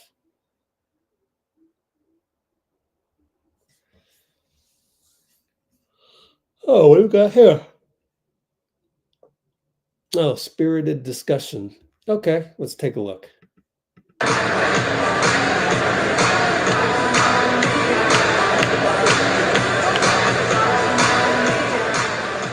And then I realized they're playing the music, so I hope I didn't demonetize myself. Probably did.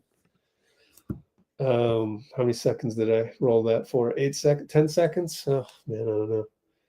Well, I think this is much ado about nothing because everyone's always yelling at Buddy. It's his personality. Like, yeah.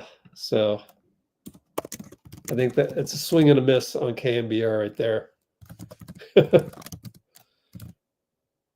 It didn't even seem like a heated one, although maybe the end of it has more. Oops, I lost it.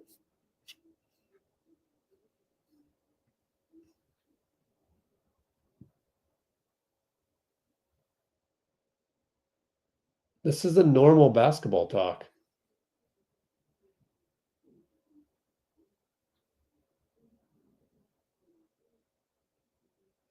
That one screen that Buddy set for JK wasn't even a screen, so it might be that one.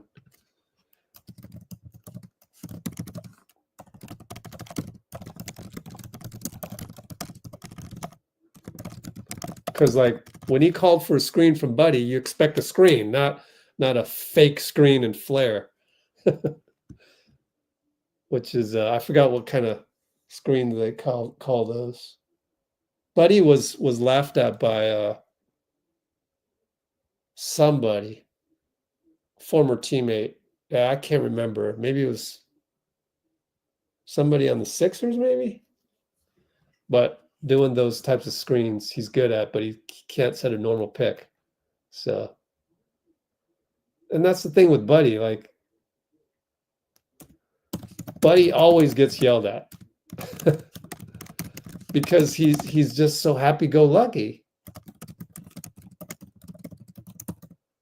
That's the only way to get through to him. It's a personality issue. So for there to be a clip of Buddy getting yelled at, to me, the sky is blue. You know? So what? Everybody yells at Buddy. You have to. All right. Well, I don't know. I guess I'll wait maybe to the 4-hour mark for this. There's no urgency to get all these videos done.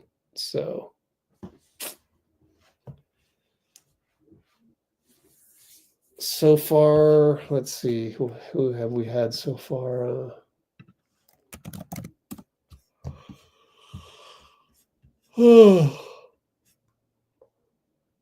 Steve had an 11-minute pregame. Oh, we could just run that.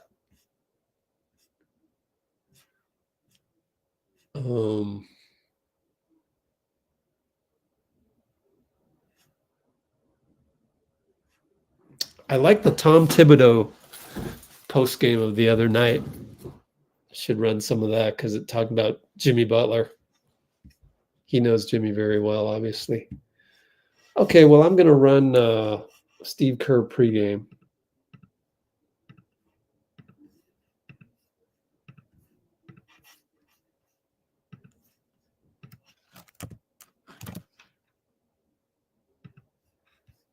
Because we're waiting for Steph, I would imagine. Pre-game Steve right here. You know on Steph yet? No, not yet. Not yet. Is he just like warming up, attempting to play? Yeah. Okay. Yeah. Same with QP. It's just back soreness that he's been dealing Yeah. with. Like,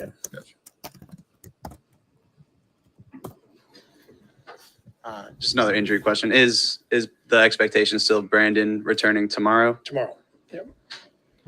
Steve, last two games have been pretty historic, obviously, with Steph's 4,000 and your win. Both of those are regular season, though. Obviously, the goal is obviously to get to the playoffs, win a championship. Do you think NBA records should be combined regular season and playoffs? I don't care. Just being honest. Yeah. For the record, I don't You do either. have- Steph, Draymond, Stats, and who Jimmy are cares? not young players. I know you want to win every single game. Does it begin to factor in, like, got to get them some rest in there somewhere, or is that not really on the radar right now? No, I think we've been able to keep them, 35 minutes max for the most part. There's probably been a couple where Steph has crept over that, but I think the minutes are fine. We're playing 10 people. I'm not worried about that. I mean, we have to get into the playoffs. We can't worry about a couple minutes here or there. We don't have that luxury right now. If you had to sum up getting Jimmy on the team, how would you go about that? Sum up Jimmy's just his impact on the team or for an outer counter.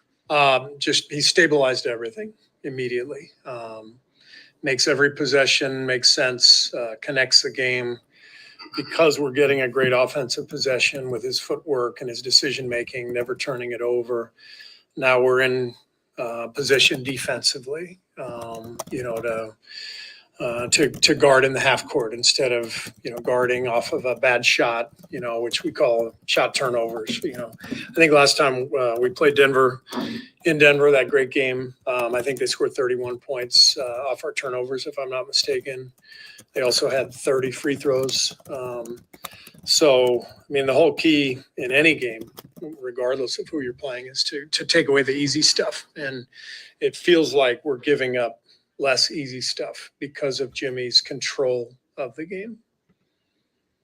Steve, I cannot do Vern Glenn justice, but he called me today and asked me to ask you one for him because he's sorry to not be here. So, okay. The Cal women making the NCAA tournament. I know you care a lot about the programs there with your kids having gone through there. To see Charmin's success and that women's program on the big stage, is that pretty neat to see? Yeah, happy for the Bears. I'm an honorary Golden Bear, and so I'm happy for them. And I noticed if they win their first game, they got a rematch with Lindsay, and that probably wasn't by accident from the committee. So it's exciting. I'm really happy for Cal and for Charmin. How would you quantify the impact that the collective increase in both free throw attempts and percentage has had a big picture on this team the last few weeks? It's a big part of what I was just saying to Chris, just the stability within the game, the ability to connect the game. You get to the line, you get your defense set up, and you're not guarding in transition. And it's also, there's a psychological component to it.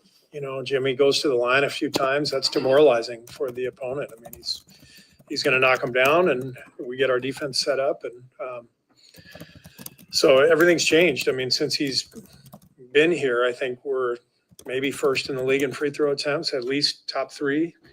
And other guys started making them too. We went from last in the league in percentage to top five. So it's a dramatic impact on our team. so much of your matchups with Denver over the years, you've had a starting front court of Draymond and Looney. to face Jokic defensively. You don't go to that combination really anymore. How much more challenging does that make game planning when you can't really go to those two together against Jokic? Yeah, I don't mean the game plan doesn't change a whole lot. It's obviously personnel change. We're going to get Loon out there to guard him. Draymond will guard him. QP will guard him. So we'll have lots of options, but doesn't really make much difference game plan wise with what we're trying to accomplish. And it's not a secret. You just can't give up the backdoor cuts that they're so good with. The over-the-top passes in transition, you're off of a dead ball. He runs over, he grabs it, he throws it over the top. So it's all awareness, keeping them in front of us, taking away the easy stuff, free throws. We fouled jump shooters last game in Denver, and that killed us. So those are the things we're focused on, and those things remain the same regardless of who's guarding. You mentioned Post getting a little bit of a strap down.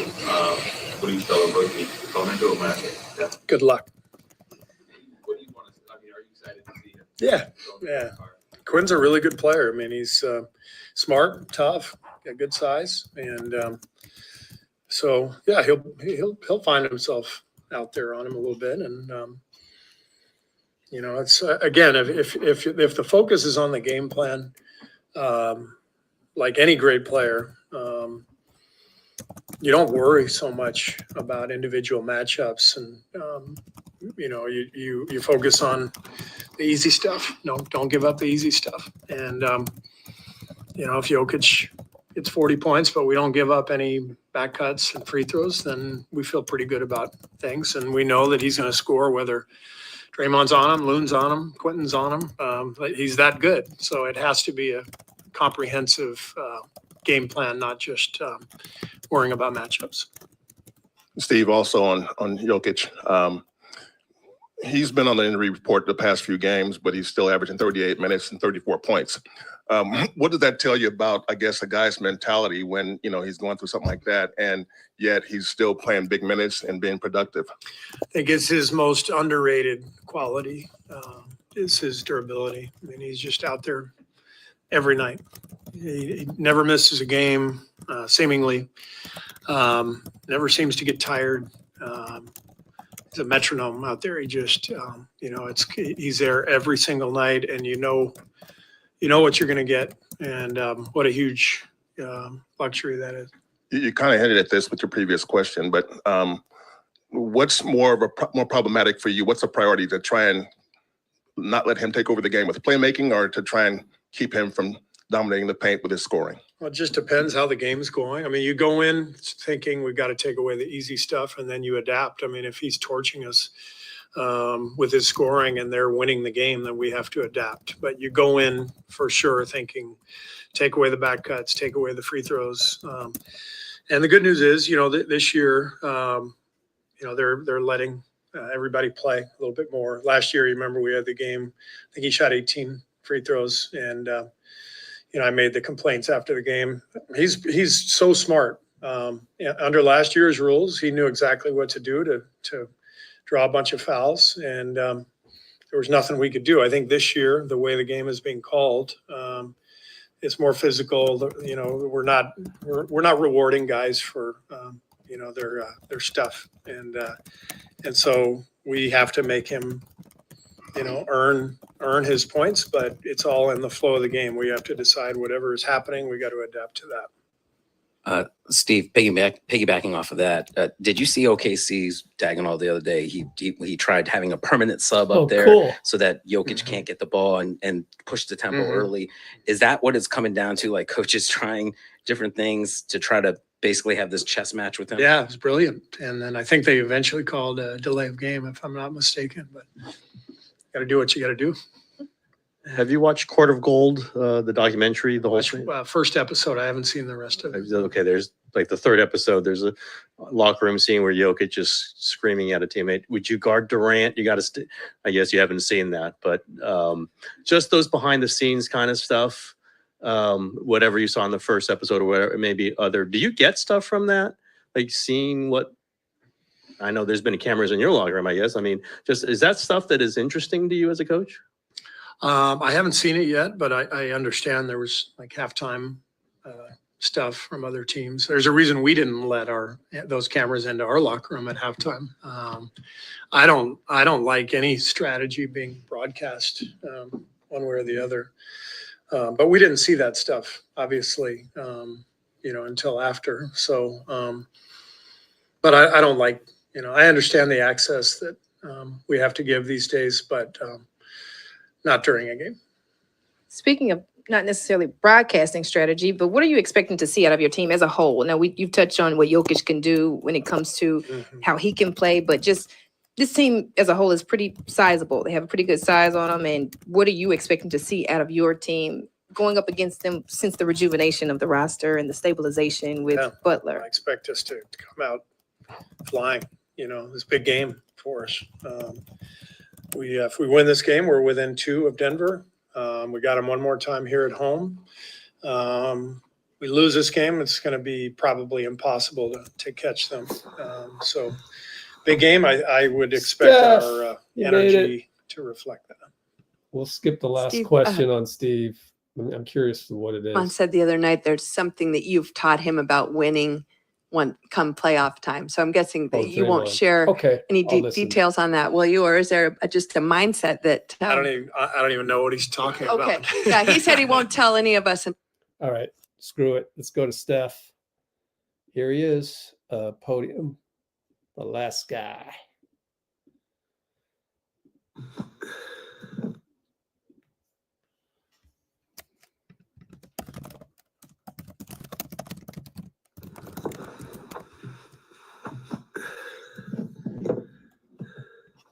Steve said he thinks you're tired right now. Just how are you feeling, and do you want to play tomorrow night? I feel fine. Obviously, I didn't play great at all, so everybody's going to, including coach, is going to try to figure out why. And mostly the turnovers, dumb plays all night, but had a really good run. You expect to have a level of consistency and whatnot, so when it doesn't happen, it becomes a question. I feel like more so my back that I was dealing with the last couple of days, see how that responds tomorrow. But otherwise, feel pretty solid.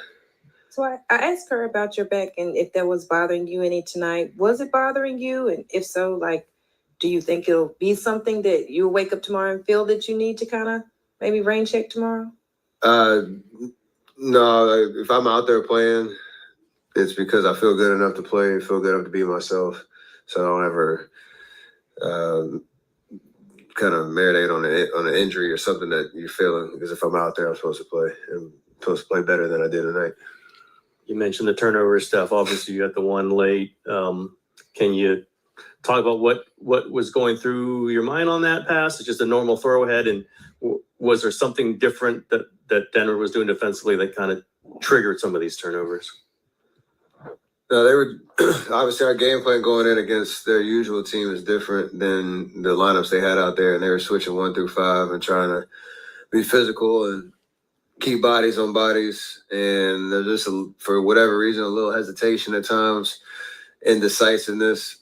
I think I had probably like 5 of them that were just completely unforced. Whether you're throwing it in transition.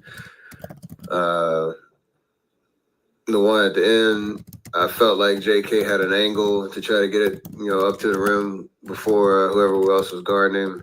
And we just had a miscommunication, and that's on the passer. It's never on the guy who's running. You got to be sure with whatever decision you're making. And that was an untimely one down 6 or whatever it was with a little over a minute. It could have been a different game. So you got to, again, just play better than I did tonight. What happened with your back? It just started hurting. A couple games ago, right? Before what game was that? Yes. Yeah, last Thursday. Middle of the game, just started bothering me. It was actually pregame, but it's something I've dealt with a couple years ago, but it was That was just a weird thing that popped up, and it's more just managing it. When they're down Jokic and a handful of guys late like that, how quickly do you guys have to mentally switch into a new gear?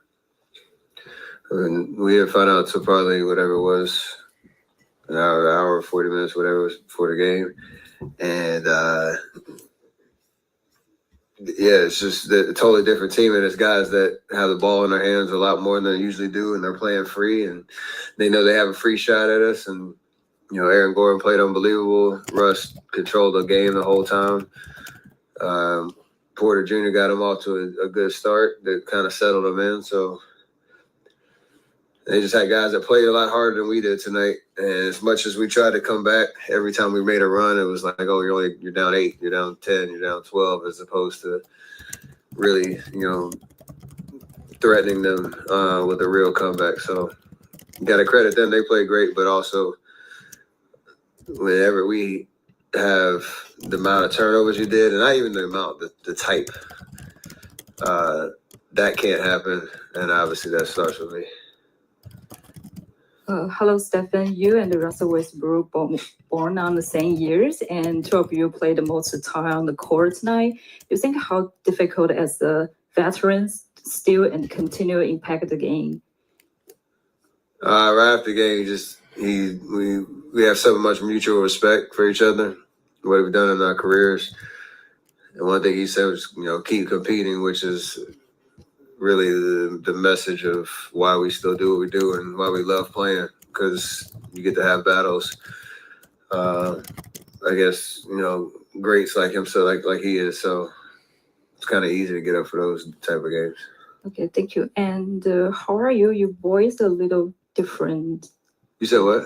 Voice a I'm little. a little stuffy, but I'm all right.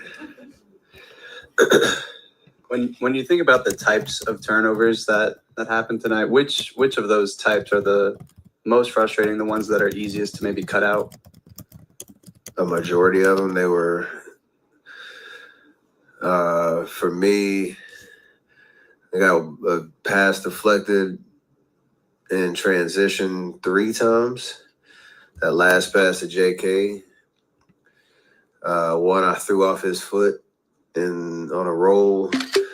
It's just either bad timing on the pass, bad decision making, rushing, and then a majority of those were live ball turnovers that then they capitalized on. It seemed like every single one of them. The one I threw off JK's foot, Aaron Gordon hits a step back corner 3. Like, that was kind of the nature of the game. So all of those are avoidable, to say the least. As you guys have been on this roll, Steph, other teams only have so many things they can do to adjust and to stop you. Have they ratcheted up the physicality? Yeah, the New York game was like that. Tonight was not that physical per se, but they put out athletic lineups. They were trying to switch everything and keep the ball in front, not let us get our usual kind of shot creation going. So, and that was from the jump. They got off to an 8-point lead in that first quarter. We fought back. I think we were up 2 at one point, and then just every time we needed to get a stop or, have a stretch of good offensive possessions, we just couldn't do it. So, like I said, you have to credit them. They played great, but a lot of it was, a lack of execution on our side. Cool, thank you. Appreciate you.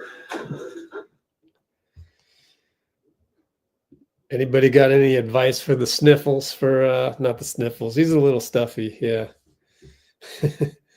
For Steph. That's it. We're gonna call it a night. And yeah, that's it.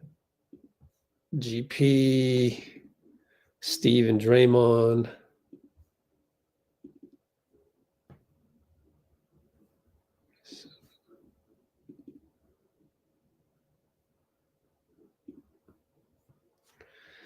Yeah, I gotta airdrop all of those.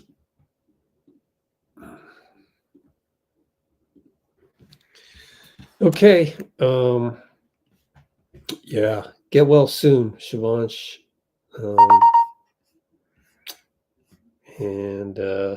Yeah, next live tomorrow. So we'll get right back in the saddle. Tomorrow, Tuesday, March 18th at 7 o'clock. It'll be Milwaukee at the Warriors. Roll the Cholo file. Cholo.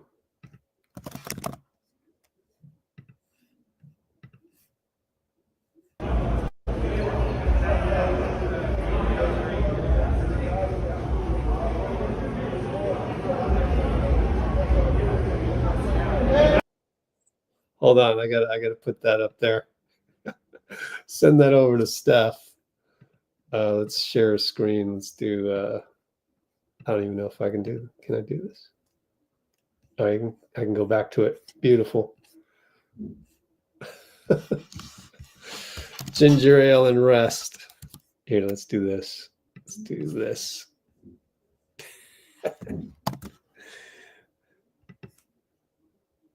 Yeah. Good one, Kimbo. All right, go back to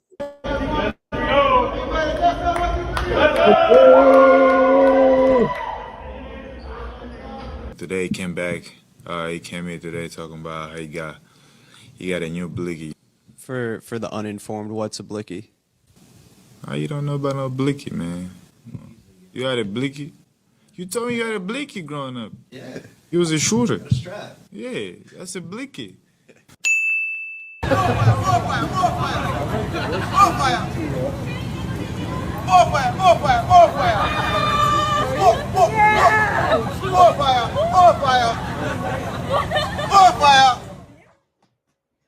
And Brate. See you tomorrow. Appreciate y'all.